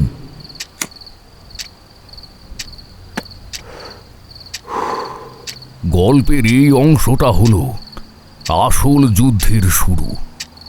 অভয়চরণের কথা শুনে আমি বুঝলাম এ কেবল এক অতৃপ্ত আত্মার বিষয় নয়, এর পিছনে দীর্ঘদিনের লালিত ঘৃণা আর তন্ত্রের এক কালো মায়া জাল জড়িয়ে আছে। পরদিন সকালেই আমি আমার সেই পুরনো টুকটাকের ঝোলাটা গুছিয়ে নিলাম। তাতে ছিল শ্মশানের ভস্য, বিশেষ মন্ত্রপুত কবচ আর কিছু শিকড় বাকড়। শিয়ালদহ থেকে আসাম মেল যখন ছাড়ল তখন বুকের ভেতরটা কেমন জানি একটা কু ডাক দিচ্ছিল। আমি আর কিশোরী এক মনে শুনছি। বাইরের বৃষ্টি এখন একটু ধরে এসেছে, কিন্তু ঘরের পরিবেশটা এখনো গুমোট। শিয়ালদহ থেকে মঙ্গলদই অনেক পথ। ট্রেনের কামরায় বসে আমি আর অভয়বাবু সারাটা পথ প্রায় নিঃশব্দেই কাটিয়েছি। ট্রেনের চাকার একঘেয়ে শব্দ যেন আমাকে বারবার বলছিল, কেন যাচ্ছিস তারানাথ? ওখানে অন্ধকার বড় গভীর। ট্রেন থেকে যখন নামলাম তখন বিকেল গড়িয়ে সন্ধ্যা নেমেছে। স্টেশনের বাইরে সার দিয়ে দাঁড়িয়ে আছে গরুর গাড়ি। গ্রাম্য পথ ধরে জমিদার বাড়ির যাত্রা শুরু হলো। মঙ্গলদৈয়ের প্রকৃতির রূপ চমৎকার, এ কথা অস্বীকার করার উপায় নেই। দুধারে ঘন সুপারি বাগান, আমার জাম গাছের দীর্ঘ সারি। বাতাসের সাথে একটা সোঁদা মাটির গন্ধ মিশে আছে, কিন্তু সেই চমৎকার রূপের আড়ালে একটা থমথমে ভাব আমি টের পাচ্ছিলাম। গরুর গাড়ির চাকা যখন মেঠো পথের ওপর দিয়ে মড়মড় করে চলছে, আমি খেয়াল করলাম রাস্তার ধারে গ্রামবাসীগুলো আমাদের দিকে কেমন যেন অদ্ভুত চোখে তাকাচ্ছে, যেন তারা জানে এই গাড়িতে চড়ে সাক্ষাৎ যমরাজ অভয়বাবুর বাড়িতে প্রবেশ করছেন। অভয়বাবু মাঝে মাঝেই আমার দিকে তাকাচ্ছিলেন, তার চোখে ছিল অনুনয়। আমি শুধু জানলার বাইরে দিগন্ত বিস্তৃত ধান ক্ষেতের দিকে তাকিয়ে রইলাম। ধান ক্ষেতের ওপর দিয়ে বয়ে চলা মৃদু বাতাসে ধানের শীষগুলো নেচে চলেছে ঠিকই, কিন্তু সেই নৃত্যে যেন একটা অপার্থিব ছন্দ ছিল। গ্রাম বাংলার এই নিস্তব্ধতা মাঝে মাঝে বড় বেশি ভয়ঙ্কর হয়ে ওঠে।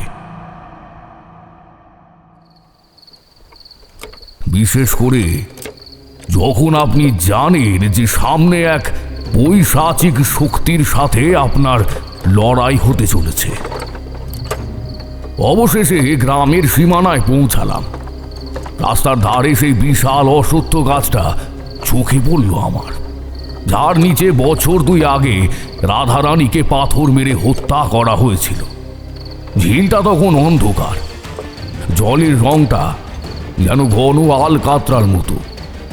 অশ্বত্থ গাছের ডালে একটা বড় পেঁচা বসে আমাদের গাড়িটার দিকে তাকিয়ে একটা বিকট ডাক দিল। অভয়বাবু চমকে উঠলেন। আমি শুধু মনে মনে মধুসুন্দরী দেবীকে স্মরণ করে মন্ত্র পাঠ করলাম। যখন জমিদার বাড়ির সদর দরজায় পা রাখলাম তখন রাত 8টা। বিশাল অট্টালিকা, পুরনো দিনের কারুকার্য করা কড়িবরকাও চোখে পড়ল। কিন্তু দরজার চৌকাঠে পা রাখবার সাথে সাথেই আমার নাকে এলো সেই পচা মাংসের গন্ধ। এ কোনো মরা ইঁদুরের গন্ধ নয় কিশোরী, এ হলো জীবন্ত পচনের গন্ধ, প্রেতাত্মার উপস্থিতির এক চূড়ান্ত সংকেত। সবেমাত্র প্রথমবারের জন্য পাটা ফেলতে যাব, এমন সময় হঠাৎ আমার মধ্যে কেমন একটা অস্বস্তি বাড়তে লাগলো। সব মিলিয়ে কেমন যেন একটা গা ছমছমে ব্যাপার আছে। তোমরা তো জানোই, মধুসুন্দরী দেবীর কৃপায় বিপদের আশঙ্কা আমি আগেই টের পেয়ে যাই। অকস্মাৎ মনের মধ্যে কেমন যেন একটা নিদারুণ অনুভূতি জেগে উঠল। সেই অনুভূতিটা যে ঠিক কী রকম তা বোঝাতে পারবো না, তাকে ভাষায় ব্যক্ত করা সত্যিই দুষ্কর কাজ। তবে এটা বললে কোনো ভুল হবে না যে বিশাল এক বিপদ আমার সামনে উপস্থিত হতে চলেছে। এই মুহূর্তে তার অবস্থান আমার খুবই সন্নিকটে। সেই অজানা ভয়ের এক বৈচিত্র্যপূর্ণ অনুভূতি বুকের মধ্যে ঠেলে উঠতে শুরু করল। সেই চৌকাঠে দাঁড়িয়ে হঠাৎই আমার বুক যেন হিম হয়ে গেল। কেন এরকম হচ্ছে আমার? তাহলে কি না, এইভাবে ভেঙে পড়লে চলবে না। সামনে মস্ত বড় বিপদ উপস্থিত হয়েছে। এগোতেই যাব, আকস্মাৎ মনে হলো কয়েক হাত দূরে একটা আম গাছের গুঁড়ির পাশে কে যেন চুপ করে দাঁড়িয়ে আছে। আবঝা ধারে তাকে দেখে আরেকটু হলে বোধহয় ভয় পেয়ে চিৎকার করে হুলুস্থুলি বাঁধিয়ে ফেলতাম, কিন্তু ততক্ষণে যে দাঁড়িয়ে আছে তাকে আমি চিনতে পেরেছি। তোমাদেরকে বলেছিলাম না, আমাদের গাঁয়ের বটতলার সেই সৌম্য মূর্তি সাধু, যিনি আমাকে কথা দিয়েছিলেন আমার বিপদ ঘনিয়ে এলেই আমাকে দেখা দেবেন। তাহলে কি সত্যি আমার আজ সেই প্রলয়ের দিন ঘনিয়ে এসেছে? মনের মধ্যে অজস্র চিন্তার মায়াজাল আচ্ছন্ন করে রয়েছে, কিন্তু সেই চিন্তাকে ফুৎকারে উড়িয়ে দিয়ে দূর থেকেই আমি সাধুকে প্রণাম করলাম। প্রণাম করতেই এক আশ্চর্য ঘটনা ঘটে গেল যেন। সেই সাধু হেসে হাত তুলে আশীর্বাদ করলেন। মনে হলো যেন তিনি হাত তুলে আমাকে অভয় দান করলেন। তারপর হঠাৎ দেখি কোথায় কি, সাধু কোথায়, কে কোথায়, কেউ তো কোথাও নেই। আমি সেখানে একাকী দাঁড়িয়ে রয়েছি। বেশ বুঝতে পারলাম যে সাধু বাবার কৃপায় এই যাত্রায় সসম্মানে উত্তীর্ণ হওয়ার ক্ষীণ আশা আছে। তাই প্রথমেই অভয়চরণ বাবুর বাড়ির কাছে আসতেই দেখি উনি সেখানেই আমার জন্য অপেক্ষা করছেন বিচলিত মুখে। আমি তাকে এক ঘটি জল আনতে বললাম। উনি ব্যাপারটা বুঝতে না পেরে ফ্যাল ফ্যাল করে চেয়ে রইলেন। তখন আমি ওনাকে বুঝিয়ে বললাম যে সেই ঘটির জল বানানোর আসল উদ্দেশ্য কি। তখন প্রায় তড়িঘড়ি করে সেই জল নিয়ে এলে আমার বীজ মন্ত্রোচ্চারণের সাথে সাথে অভয়চরণ বাবু ঘটির জল দিয়ে পুরো বাড়িটাকে বন্ধন দিয়ে দেওয়া সম্ভব হলো। এই কার্য সম্পন্ন হতে আমরা আবার ফিরে এলাম বাড়ির সদর দরজার সামনে। এবারে আমি বাড়ির অন্দরমহলে ঢুকতেই দেখলাম রাজকিশোর চৌধুরী বড় একটা জল চৌকির ওপর বসে আছেন। বয়স ওই 70-এর উপর হবে, কিন্তু শরীরের গঠন এখনো মজবুত। তার হাতে একখানা রূপো বাঁধানো লাঠি, চোখে সেই চরম আভিজাত্যের দম্ভ। আমাকে দেখে তিনি কুঞ্চিত চোখে তাকালেন। অভয়বাবু কাঁপতে কাঁপতে আমার পরিচয় দিলেন। অভয়, এই ছোকরাকে কলকাতা থেকে আনলি? এই হাড় গিলে তান্ত্রিক পারবে চৌধুরী বংশের মর্যাদা রক্ষা করতে? আমাদের রক্ত কোনো অসুধ হরিজনের মায়ায় নষ্ট হবে না। এই একই কোনো জাদু জানে? আমি সরাসরি রাজকিশোর চৌধুরীর চোখের দিকে তাকালাম। তার চোখের মণিগুলো যেন স্থির হয়ে আছে। আমি শান্ত কিন্তু দৃঢ় গলায় বললাম, জমিদার মশাই, আমি জাদুবিদ্যা জানি না। আমি কাল ভৈরবের তুচ্ছ এক সেবক। তবে একটা কথা মনে রাখবেন, প্রকৃতি যখন তার পাওনা গণ্ডা বুঝে নিতে আসে তখন আভিজাত্য বা বংশগৌরব কোনো কাজে লাগে না। রাধারানীকে এই গ্রামেই পাথর মারার নির্দেশ দেওয়ার সময় বোধহয় এই কথাটাকে আপনারা ভুলে গিয়েছিলেন। প্রকৃতি ঋণ শোধ নিতে জানে। আমার কথা শুনে রাজকিশোরের মুখটা রাগে বেগুনি হয়ে গেল। লাঠিটা মেঝেতে সজোরে ঠুকে তিনি বললেন, ওটা একটা ডাইনি ছিল। গ্রামের মঙ্গল চেয়েছিলাম আমি। আমি কোনো উত্তর দিলাম না। তার অহংকারের উত্তর দেওয়ার সময় তখন ছিল না। আমি সরাসরি মৃন্ময়ীর ঘরের দিকে যাওয়ার সিদ্ধান্ত নিলাম। দোতলার শেষ প্রান্তে মৃন্ময়ীর ঘর। অভয়বাবু আমাকে নিয়ে যখন সেই ঘরের দরজার সামনে এসে দাঁড়ালেন তখন সেই পচা মাংসের গন্ধটা এতটাই তীব্র হয়ে উঠল যে আমার বমি হওয়ার উপক্রম হলো।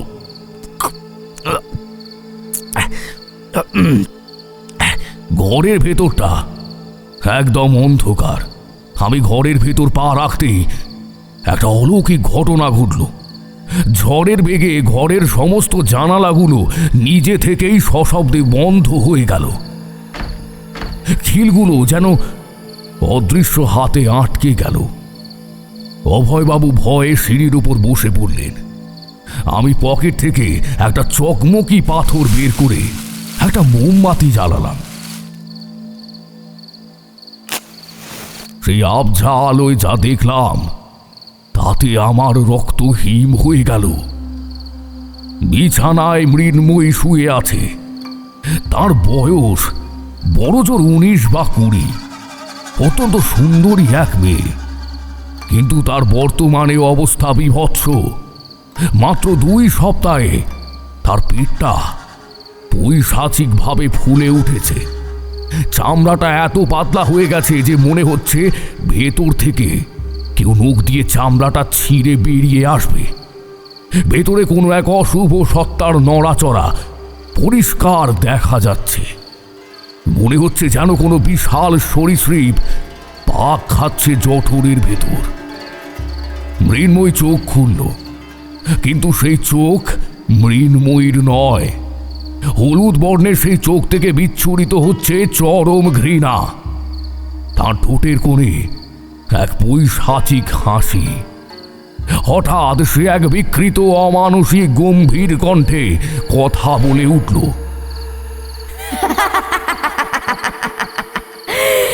এসেছিস তারানাথ, কলকাতার সেই তান্ত্রিক।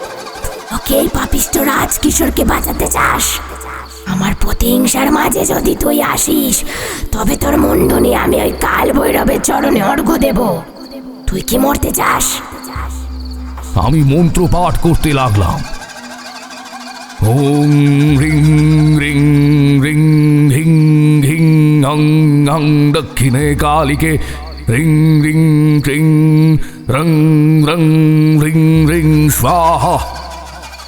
আমার মন্ত্রের উচ্চারণে ঘরটা কাঁপতে শুরু করলো।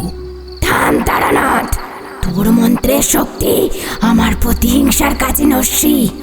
ও জন্ম নেবে। চৌধুরী বংশের প্রতিটা রক্তকণা দিয়ে আমি ওকে বড় করব। রাজকিশোর চৌধুরীকে বল, তোর নাতি আসছে। এই নাতি তার রক্ত পান করবে। যে পাথর দিয়ে তোমরা আমাকে মেরেছিলে, সেই পাথরই এখন আমার জঠরে বজ্র হয়ে জন্ম নিচ্ছে। মৃন্ময়ীর শরীরটা খাট থেকে শূন্যে প্রায় 1 হাত উঠে গেল। তার সারা শরীরে কালো শিরাগুলো ফুটে বেরোচ্ছে। আমি বুঝলাম এই সত্তা কোনো সাধারণ ভূত নয়। পৈতাচরণ ওঝা রাধারানীকে নরকের পিশাচের সাথে মন্ত্র দিয়ে গেঁথে দিয়েছে। মৃন্ময়ীর জঠরে যা আছে তা কোনো শিশু নয়, তা হলো এক রক্তবীজ। আমি অভয় বাবুকে চিৎকার করে বললাম, সবাইকে ঘর থেকে বেরিয়ে যেতে বলুন। আজ রাতে এই ঘরে মহাকাল আর মহাকালী জাগবেন। রাজকিশোর চৌধুরীকে এখানে ডাকুন। তার নিজের কৃতকর্মের সাক্ষী তাকে হতেই হবে। ঘরের প্রদীপটা ধপ করে নিভে গেল। ঘোর অন্ধকারের মধ্যে থেকে মৃন্ময়ীর অট্টহাসি সারা জমিদার বাড়িতে প্রতিধ্বনিত হতে লাগলো। আমি বুঝলাম লড়াইটা এখন কেবল শুরু হলো।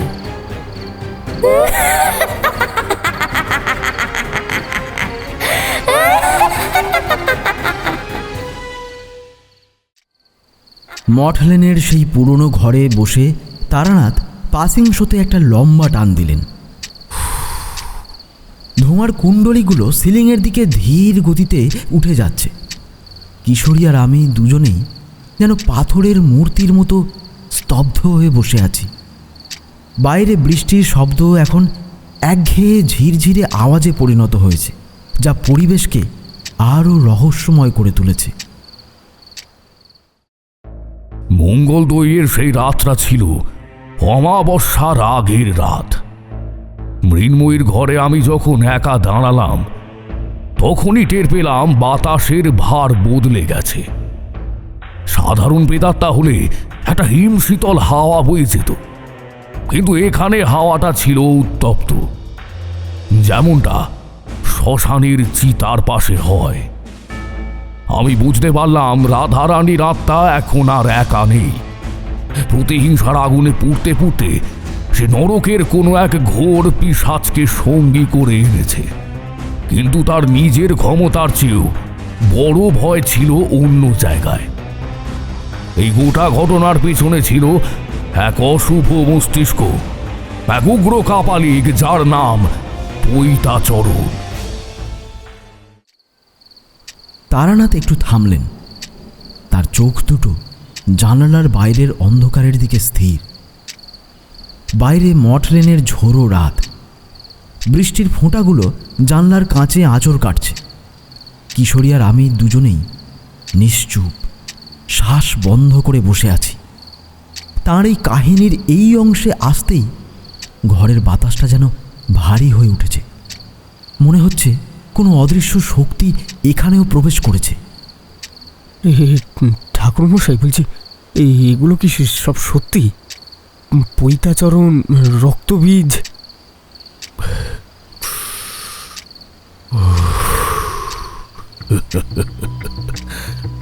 সত্যি না মিথ্যে তুমি নিজের হৃদয়ে জিজ্ঞাসা করো কিশোরী। পৈতাচরণ সাধারণ ওঝা ছিল না, সে ছিল বামাচারী তন্ত্রের এক কুখ্যাত উপাসক, শ্মশানের ছাই মাখা লোক, যার হাতে মানুষের মুন্ডু তুলত গলায় রুদ্রাক্ষের মালার বদলে। সে রাধারানীর সেই অতৃপ্ত রক্তাক্ত আত্মাকে মন্ত্র দিয়ে বশ করে নিজের কবজায় রেখেছে। কেন? কারণ রাধারানীর অভিশাপে চৌধুরী বংশ নিঃসন্তান হয়ে গেছে। রাজকিশোরের কন্যা মৃন্ময়ী, তাঁর গর্ভে যে ভ্রূণ ছিল সেটাকে পৈতাচরণ চেয়েছিল রক্তবীজ হিসেবে জাগিয়ে তুলতে। রক্তবীজ মানে বোঝো তো, যা ভূমিষ্ঠ হওয়ার সাথে সাথে নিজের চারপাশের সমস্ত প্রাণ সংহার করবে। একবার জন্মালে গ্রামটা রক্তের সমুদ্রে পরিণত হতো। পৈতাচরণ চেয়েছিল এই দানবীয় শক্তির মাধ্যমে নিজেকে অমর করতে, আর মৃন্ময়ী নিরপরাধ জঠর ছিল তা সেই পৈশাচিক গবেষণার ক্ষেত্র। 7 অমাবস্যা শ্মশানে কেটেছে, তার রক্তের বলি দিয়েছে। আমি কলকাতার ছোট তান্ত্রিক, সেখানে পৌঁছলাম ঠিক সময়ে। রাত তখন ঠিক 11টা। জমিদার বাড়ির অন্দরমহল ঘড়ির কাঁটার শব্দের চেয়েও নিস্তব্ধ হয়ে গেছে। হ্যারিকেনের আলোগুলো মিটমিট করছিল, যেন ভয় কাঁপছে। হঠাৎ একটা প্রবল ঠান্ডা হাওয়া করিডোর দিয়ে বয়ে গেল, যেন কোনো অদৃশ্য হাত দরজা খুলে দিয়েছে। মুহূর্তের মধ্যে জমিদার বাড়ির সমস্ত বাতি আর হ্যারিকেন একসাথে নিভে গেল। এক ঘন নিরেট অন্ধকার গ্রাস করল গোটা অট্টালিকাকে। সেই অন্ধকার যেন জীবন্ত মনে হচ্ছিল। অন্ধকারটা গায়ে ছোঁয়া যাচ্ছে, ঠান্ডা আঙুলের মতো ত্বক ছুঁয়ে যাচ্ছে। আমি মৃন্ময়ীর ঘরে জানালার পাশে দাঁড়িয়েছিলাম। বাইরে তখন আকাশ ভাঙা বৃষ্টি নেই, কিন্তু ঘন ঘন বিদ্যুৎ চমকাচ্ছে। সেই বিদ্যুতের নীলচে আলো যখন ঘরের ভেতর আছড়ে পড়ছিল, আমি শিউরে উঠলাম। খাটের উপর বসা মৃন্ময়ী সেই বিভৎস বিকৃত মুখটা দেখা যাচ্ছে। তার গাল দুটো বসে গেছে, ঠোঁট ছিঁড়ে রক্ত বেরোচ্ছে, ধারায় ধারায় মেঝেতে পড়ছে। আর তার সেই বিশাল পেটটা যেন ধকধক করে কাঁপছে, ভেতরে কিছু একটা লাফাচ্ছে। প্রতিটি বিদ্যুতের চমকানিতে তার মুখটা একরকম ভয়ঙ্কর দেখাচ্ছিল, কখনো শৃগালের মতো, কখনো রক্তমাখা ভূতের। আমার মনে পড়ল রাধারানীর অভিশাপ।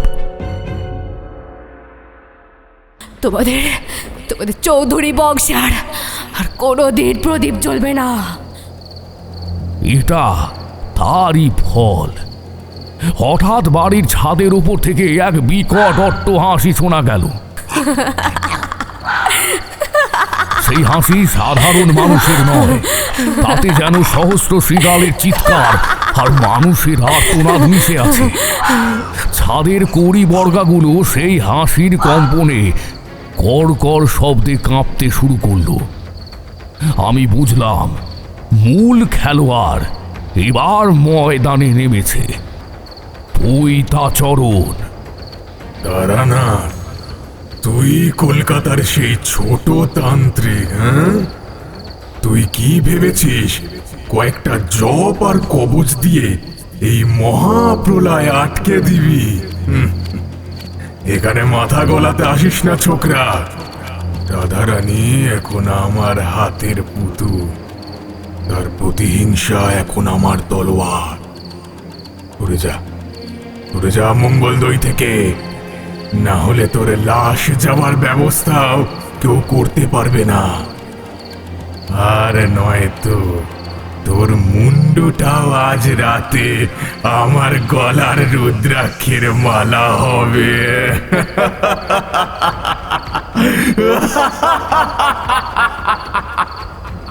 আমি হাসলাম। সে অন্ধকারে আমার হাসিটা হয়তো পৈতাচরণ দেখতে পায়নি, কিন্তু আমার কণ্ঠস্বর তার কাছে বজ্রপাতের মতো পৌঁছালো। আমি আমার ঝোলা থেকে সেই নরকপাল আর মহাকালের ভস্য বের করলাম, হিমালয়ের গুহায় সিদ্ধ করা। আমি চিৎকার করে উত্তর দিলাম, পৈতাচরণ, তোর তন্ত্রের শক্তি কেবল মরা জাগানো আর শ্মশানের ছাই মাখা পর্যন্তই সীমাবদ্ধ। তুই ক্ষমতার লোভে প্রকৃতির নিয়ম ভাঙতে চাইছিস। আমি এখানে নিজের শক্তিতে আসিনি, আমি মহাকালীর চরণের ধুলো নিয়ে এসেছি। হিমালয়ের সেই তুঙ্গ শৃঙ্গে বসে যে সাধনা আমি করেছি, কমলালেয়ার পাদদেশে যেখানে বরফের ঝড়ে গুরুর মন্ত্র শিখেছি, তার এক বিন্দু তেজ সহ্য করার ক্ষমতা তোর এই পৈশাচিক তন্ত্রের নেই। সাহস থাকে তো সরাসরি আমার সামনে আয়। এই মায়াবী গণ্ডির ভিতরে পা রাখার ক্ষমতা তোর কি আছে? আমার কথা শেষ হতেই ছাদের উপর থেকে এক ঝটকায় জানলার সব কপাটগুলো খুলে গেল। বাতাসের ঝাপটায় ঘরের আসবাবপত্রগুলো উঠতে শুরু করলো। চেয়ার উল্টে পড়ছে, কাপড় ছিঁড়ছে। পৈতাচরণ তখন ওপর থেকে তার মারণ মন্ত্র পাঠ করছে। ওং হ্রিং কালী, ওং হ্রিং কালী। মৃন্ময়ীর পেট থেকে কালচে রঙের এক ধোঁয়া বের হয়ে ঘরের সিলিংয়ে জমা হতে শুরু করলো। সেই ধোঁয়া থেকে তৈরি হতে লাগলো ছোট ছোট কঙ্কাল সার হাত, হাড়ের খটখট শব্দ। সেই হাতগুলো রাজকিশোর চৌধুরীর কক্ষের দিকে তেড়ে যাচ্ছিল, যেন তার রক্ত চুষতে চায়। আমি দ্রুত সর্ষে আর নুন মিশিয়ে ঘরের মেঝেতে এক বিশাল সুরক্ষা চক্র বা গণ্ডি টানলাম। প্রতিটি মন্ত্রোচ্চারণের সাথে সাথে মেঝেতে আগুনের এক নীলচে রেখা ফুটে উঠতে লাগলো। আমি জানতাম পৈতাচরণ এখন সরাসরি মৃন্ময়ীর জীবনী শক্তি ব্যবহার করে তার সেই রক্তবীজ সত্তাকে বাইরে আনার চেষ্টা করবে। এটাই তার চূড়ান্ত অস্ত্র। আমি পৈতাচরণকে উদ্দেশ্য করে বললাম, তোর এই পিশাচতন্ত্র দিয়ে তুই নিজেরই কবর খুঁড়ছিস পৈতাচরণ। যে আগুন তুই জ্বালিয়েছিস, সেই আগুনেই তুই ভস্ম হবি। আবার বিদ্যুৎ চমকালো। এবার দেখলাম পৈতাচরণকে। ছাদের কার্নি শেষে দাঁড়িয়ে আছে, পরনে বাঘের চামড়া, গলায় মানুষের হাড়ের মালা, আর তার চোখের মণি দুটো দপদপ করে জ্বলছে। তার হাতে একটা কালো পতাকা, যা সে অনবরত মৃন্ময়ীর ঘরের দিকে নাড়াচ্ছিল। প্রতিবার পতাকা নাড়ানোর সাথে সাথে মৃন্ময়ী যন্ত্রণায় ধনুকের মতো বেঁকে যাচ্ছিল। তারানাথ, তুই মরবি। তোর রক্ত দিয়েই আজ রাধারানীর জঠর শান্ত হবে। আমি আমার তান্ত্রিক দণ্ডটা তুলে ধরলাম। ঘরটা এক অলৌকিক আলোয় ভরে গেল। আমি চিৎকার করে বললাম, ওং রিং রুং রিং দক্ষিণে কালিকায় নমঃ। সেই মুহূর্ত থেকে শুরু হলো তান্ত্রিক সংঘাতের চরম পর্যায়। পৈতাচরণের পাঠানো মায়াবী হাতগুলো গন্ডির উপর আছড়ে পড়তেই ছাই হয়ে যেতে লাগলো। কিন্তু লড়াইটা কেবল শুরু হয়েছিল। পৈতাচরণ এবার তার তুরুপের তাস রাধারানীর আসল রূপকে নামিয়ে আনার প্রস্তুতি নিল। মঠলেনের সেই জীর্ণ ঘরে বৃষ্টির শব্দ এখন আরও গভীর হয়েছে। তারানাথ এক মুহূর্তের জন্য চোখ বুজলেন, যেন ২০ বছর আগের সেই অন্ধকার রাতটা তার চোখের সামনে সিনেমার রিলের মতো ভেসে উঠেছে। কিশোরী আর আমার দুজনের কারোরই মুখে কোনো কথা নেই। ঘরের বাতাস এখন যেন একটু ভারী হয়ে উঠেছে। পৈতাচরণ যখন ছাদ থেকে আমাকে আহ্বান ছুড়ে দিল, আমি বুঝলাম পৈতাচরণ যখন ছাদ থেকে আমাকে আহ্বান ছুড়ে দিল, আমি বুঝলাম আজ রাতে কেবল মন্ত্রে কাজ হবে না। পৈতাচরণ যে স্তরের কাপালিক, সে কেবল শব্দে বিশ্বাসী নয়, সে রক্তে বিশ্বাসী। আমি দ্রুত মৃন্ময়ীর ঘরের মাঝখানে বসে পড়লাম। আমার ঝোলা থেকে বের করলাম সেই প্রাচীন পঞ্চমুণ্ডী আসন, যা হিমালয়ের পাদদেশে বসে আমার গুরু আমাকে দিয়েছিলেন। সেই আসনে বসা মানেই নিজের শরীরকে এক দুর্ভেদ্য দুর্গে পরিণত করা। আমি ঘরের চার কোণে 4টে বিশেষ কিলক বা তান্ত্রিক খুঁটি পুঁতে দিলাম। প্রতিটি খুঁটির মাথায় ছিল একটি করে নরু কপাল।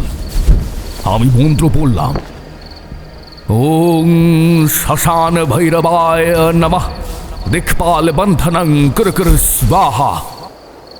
খুঁটিগুলোতে পুঁতে দেওয়ার সাথে সাথেই ঘরের দেওয়ালগুলো থেকে একটা নীলাভ আভা বের হতে শুরু করলো। একটা অদৃশ্য দেওয়াল তৈরি হলো, যা বাইরের কোনো অপশক্তিকে ভেতরে ঢুকতে দেবে না। রাজকিশোর চৌধুরী তখন ঘরের এক কোণে জ্বরের ঘোরে কাঁপছেন। তাঁর আভিজাত্যের দম্ভ আজ ধুলোয় লুটিয়ে পড়েছে। তাঁর অপরাধ বোধই এখন তাঁর বড় শত্রু হয়ে দাঁড়িয়েছে। তিনি ফিস ফিস করে বলছিলেন, দাদা ক্ষমা করো। কিন্তু রক্তের দাগ তার হাত থেকে মুছে না। হঠাৎ ঘরের মেঝেটা কাঁপতে শুরু করল। বাইরে বজ্রপাতের শব্দ নয়, মনে হচ্ছিল মাটির নিচ থেকে কেউ পাথর দিয়ে মেঝেতে আঘাত করছে। আমি জানতাম পৈতাচরণ তার মৃত্তিকা পিশাচ জাগিয়ে তুলেছে। মাটির ভেতর থেকে উঠে আসা প্রেতাত্মা। হঠাৎ দেখলাম ছাদ থেকে কালো রঙের একটা তরল চুইয়ে পড়ছে। এ বৃষ্টির জল নয় কিশোরী, ওটা ছিল ঘন রক্ত। সেই রক্ত মেঝেতে পড়তেই তা থেকে একটা ছোট ছোট ছায়া তৈরি হতে লাগলো। সেই ছায়াগুলোর কোনো মুখ নেই, কেবল লম্বা নখ আর লাল জল জলে চোখ। তারা আমার দিকে এগোচ্ছে, নখ দিয়ে মেঝে চিরে। তারানাথ, এই রক্ত ছায়া তোকে ছিঁড়ে খাবে। তুই কার জন্য লড়ছিস? এই পাপিষ্ঠ রাজকিশোরের জন্য? ও তো একদিন রাধারানীর শরীরটাকেও এইভাবেই পাথর দিয়ে থেতলে দিয়েছিল। আজ তোর শরীরটাকেও ওই পাথরের মতো পিষে যাবে। আমি শান্ত থাকলাম। তান্ত্রিক যুদ্ধে ধৈর্যই সব থেকে বড় অস্ত্র। আমি আমার ঝোলা থেকে বের করলাম বিষ্ণু চক্র পাথর। এই পাথরটি কোনো সাধারণ পাথর নয়, এটি গঙ্গার গর্ভ থেকে প্রাপ্ত এক বিশেষ শিলা, যা নেতিবাচক শক্তিকে নিমেষের মধ্যে শোষণ করে নেয়। আমি পাথরটা হাতের তালুতে রেখে জপ করলাম, ওং নারায়ণায় বিদ্মহে বাসুদেবায় ধীমহি। পাথরটা থেকে একটা সোনালী রশ্মি নির্গত হলো। সেই রশ্মি যেখানেই রক্ত ছায়াগুলোকে স্পর্শ করল, সেখানে একটা তীব্র আর্তনাদ শোনা গেল। ছায়াগুলো মুহূর্তের মধ্যে ধোঁয়ায় পরিণত হয়ে মিলিয়ে গেল। পৈতাচরণ বুঝল তার এই ছোটখাটো মায়াজাল দিয়ে আমাকে কাবু করা যাবে না। এবার সে তার নিজের আসল রূপে আমার সামনে আসার সিদ্ধান্ত নিল। ছাদ থেকে একটা প্রবল ঝটকায় মৃন্ময়ীর ঘরের জানালাগুলো ভেঙে চুরমার হয়ে গেল। কাঁচের টুকরোগুলো গলির মতো আমার দিকে ছুটে আসছিল, কিন্তু আমার তৈরি সেই সুরক্ষা গণ্ডিতে ধাক্কা খেয়ে সেগুলো ধুলো হয়ে মাটিতে পড়ে গেল। বাতাসের এক প্রবল ঘূর্ণি ঘরের ভেতর ঢুকে এলো। সেই ঘূর্ণির ভেতর থেকে আবির্ভূত হলো পৈতাচরণ। সে জানালা দিয়ে নয়, মনে হলো দেওয়াল ভেদ করে ঘরে ঢুকলো সে। তার চেহারাটা বিদ্যুতের আলোয় আরো বিভৎস দেখাচ্ছিল। সারা গায়ে চিতাভস্য মাখা, কপালে সিঁদুরের তিলক নয়, মনে হলো টাটকা রক্ত লেপা। তার গলায় সেই হাড়ের মালাটা যখন নড়ছে, তখন হাড়ের সাথে হাড় ঘষা লেগে একটা উৎকট শব্দ তৈরি হচ্ছে। অনেক হয়েছে তারানাথ, তুই আমার সাধনায় বাধা দিচ্ছিস। এই রাধারানীকে বশ করতে আমি 7টি অমাবস্যা শ্মশানে কাটিয়েছি, রক্তের বলে দিয়েছি গরু, ছাগল, এমনকি মানুষের। এই চৌধুরী বংশের ধ্বংস হওয়া অবধারিত। তুই কেন মাঝখানে চমদুত হয়ে দাঁড়াচ্ছিস? হ্যাঁ, আমি উঠে দাঁড়ালাম। আমার হাতে তখন সেই বিশেষ কাল ভৈরব দণ্ড। আমি বললাম, পৈতাচরণ, রাজকিশোর চৌধুরী পাপ করেছেন, তার বিচার প্রকৃতি করবে। কিন্তু তুই যে এক অতৃপ্ত আত্মাকে পিশাচ বানাচ্ছিস এবং এক নিরপরাধী মেয়ে মৃন্ময়ীর জঠরকে নরকের প্রবেশদ্বার করছিস, সেই পাপের ভাগীদার তো তুইও। তুই শক্তি চেয়েছিস, কিন্তু মুক্তি হারিয়েছিস। আজ আমি তোকে নয়, রাধা রানীকে মুক্তি দিতে এসেছি। পৈতাচরণ এক অট্ট হাসি হাসল।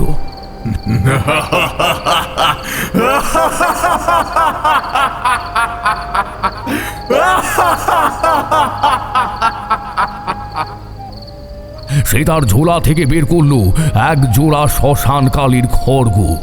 খড়গ দুটো থেকে নীল রঙের আগুন বেরোচ্ছিল। সে আমার দিকে তেড়ে এলো। তান্ত্রিক যুদ্ধে কেবল মন্ত্র নয়, কখনো কখনো শারীরিক শক্তিও প্রয়োজন হয়। কিন্তু এ যুদ্ধ সাধারণ তলোয়ারের যুদ্ধ নয়। সে যখন খড়গ দিয়ে আঘাত করছে, তখন বাতাস থেকে শত শত অদৃশ্য অশুভ আত্মা আমার উপর ঝাঁপিয়ে পড়ছে। আমি দণ্ডটা মাটিতে ঢুকে এক বিশেষ মুদ্রা দেখালাম, মহাভৈরব মুদ্রা। সাথে সাথে ঘরটা এক তীব্র কম্পনে ফেটে পড়ল। পৈতাচরণ ছিটকে জানালার বাইরে গিয়ে পড়ল।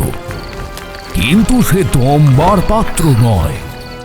সে বাড়ির বাইরে বাগান থেকে তার সবরই তন্ত্র জাগিয়ে তুলল। হঠাৎ মৃন্ময়ী বিছানা থেকে শূন্যে উঠে গেল। তার শরীরটা ধনুকের মতো বেঁকে গেছে। তার নাভি থেকে একটা উজ্জ্বল লাল রঙের আলো নির্গত হতে শুরু করল।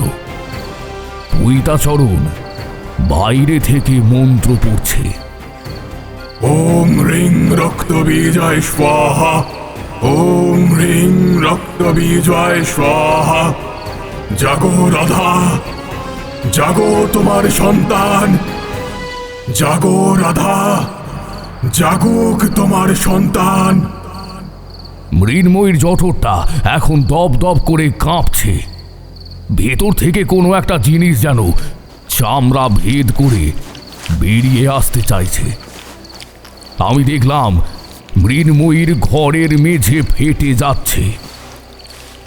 সেই ফাটল দিয়ে বেরিয়ে আসছে কালো রঙের লতা পাতা, যা আসলে লতা নয়, ওগুলো পিশাচের শিরা। তারা দেওয়াল বেয়ে উঠছে, আমাকে জড়িয়ে ধরতে চাইছে। আমি বুঝলাম পৈতাচরণ এখন তার নিজের রক্ত মৃন্ময়ীর আত্মার সঙ্গে যুক্ত করে দিচ্ছে। একে বলে রক্ত সংযোগ তন্ত্র। পৈতাচরণ যদি একবার রাধারানীর আত্মাকে মৃন্ময়ীর জঠরে থাকা ভ্রূণের সাথে গেঁথে দিতে পারে, তবে সেই সন্তান হবে এক অমর পিশাচ, যা ছুঁলেই রক্ত চুষবে, গ্রামটা শেষ করে দেবে। আমি আমার চরম অস্ত্র বের করলাম। এটি হলো মহাকালী গুটিকা। হিমালয়ের এক গুহায় বসে আমি এটি সিদ্ধ করেছিলাম। 3 বছরের তপস্যা। আমি গুটিকাটা হাতের তালুতে নিয়ে মৃন্ময়ীর দিকে এগিয়ে গেলাম। পৈতাচরণ বাইরে থেকে চিৎকার করে উঠল, থাম তারানাথ! তুই যদি ওই গুটিকা ব্যবহার করিস তবে রাধারানীর আত্মা ধ্বংস হয়ে যাবে। তুই কি এক জননীর আত্মাকে চিরতরে বিনাশ করতে চাস? আমি একটু থমকালাম। এটাই ছিল পৈতাচরণের চাল। সে জানতো আমি কারোর আত্মাকে ধ্বংস করতে চাই না। আমার মনে পড়ল রাধারানীর চিৎকার। আমার পেটের অজাত শিশু কোনো কুকুর নয়। পৈতাচরণ, আমি রাধাকে ধ্বংস করব না। আমি তার ভেতর থেকে তোর দেওয়া ঘৃণাটা বের করে আনব। আমি মন্ত্র পড়লাম, ওং নমঃ চণ্ডিকায়। আমি গুটিকাটা মৃন্ময়ীর কপালে ছোঁয়ালাম। সাথে সাথে এক প্রচণ্ড বিস্ফোরণ হলো। ঘরটা ধোঁয়ায় ভরে গেল। সেই ধোঁয়ার ভেতর আমি দেখলাম রাধা রানীকে। সেই আগের রূপ, পাথর খাওয়া, বিভৎস ক্ষতবিক্ষত শরীর। সে যন্ত্রণায় চিৎকার করছে।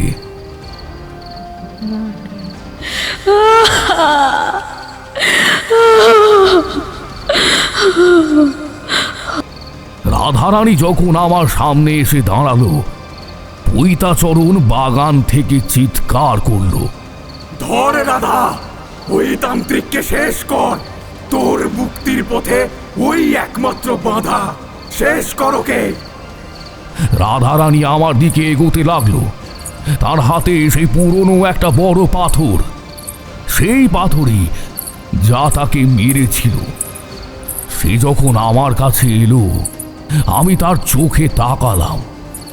আমি দেখলাম ঘৃণার পেছনে লুকিয়ে থাকা এক গভীর যন্ত্রণা। আমি শান্ত স্বরে বললাম, রাধা, তাকিয়ে দেখো।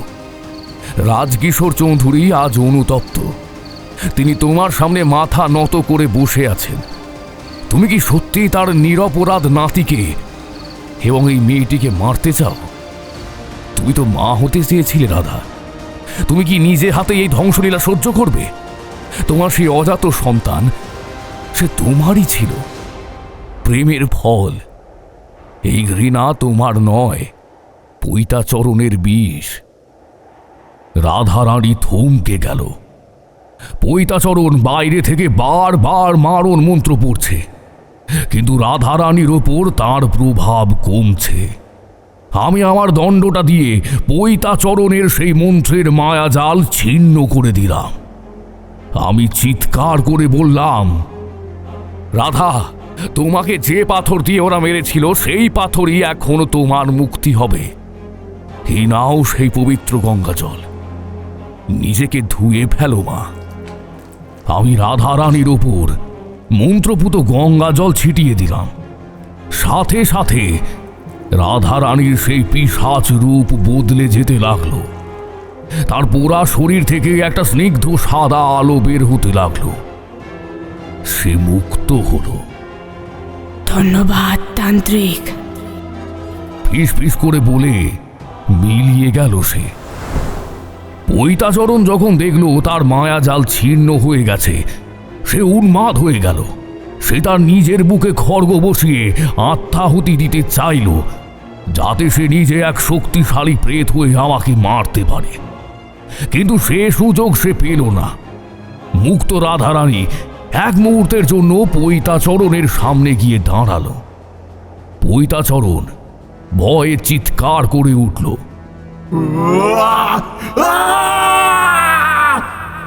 রাধারানী কেবল তার হাতটা পৈতাচরণের কপালে ছোঁয়ালো।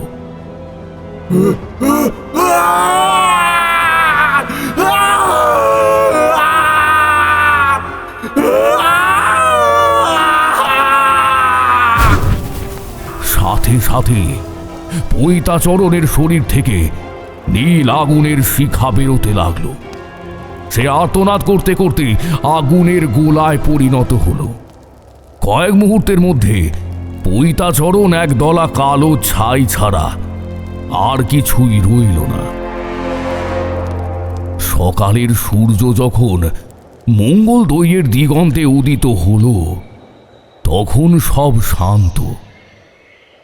মৃন্ময়ী গভীর ঘুমে আচ্ছন্ন। তার পেটের সেই বিভৎস ফোলা ভাব সম্পূর্ণ উধাও। রাজকিশোর চৌধুরী তখন বারান্দায় বসে কাঁদছেন। তাঁর আভিজাত্যের দম্ভ আজ প্রকৃতির কাছে পরাজিত।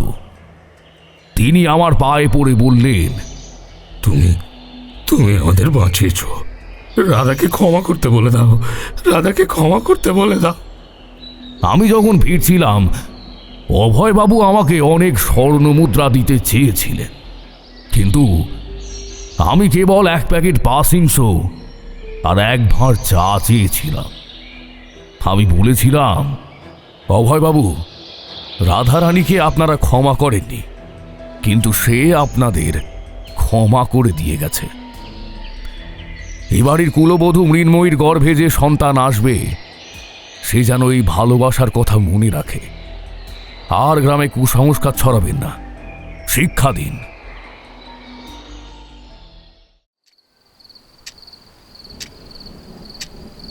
দুজনেই এতক্ষণ মন্ত্রমুগ্ধ হয়ে শুনছিলাম। তারানাথ পাসিংশটা জানালা দিয়ে বাইরে ফেলে দিলেন। সেদিনের পর থেকে মঙ্গল দইয়ে সেই ঝিলে নাকি আর কোনোদিন অশুভ গন্ধ পাওয়া যায়নি। রাধারানী এখন ওই ঝিলের জলে শান্তিতে ঘুমিয়ে আছে। এই হলো মানুষের পাপ আর প্রকৃতির বিচার। কিন্তু সাবধান, এমন পৈতাচরণরা এখনো কিন্তু ঘুরে বেড়ায় অন্ধকারে। বাইরে বৃষ্টি থেমে গেছে। মঠলেনের সেই অন্ধকার ঘরে এখন এক অদ্ভুত প্রশান্তি। তারানাথ তান্ত্রিকের এই মহাকাব্যিক কাহিনীর শেষে আমরা অনুভব করলাম, অন্ধকারের চেয়ে আলোর শক্তি অনেক বেশি, যদি তাতে ভক্তি আর সত্য থাকে।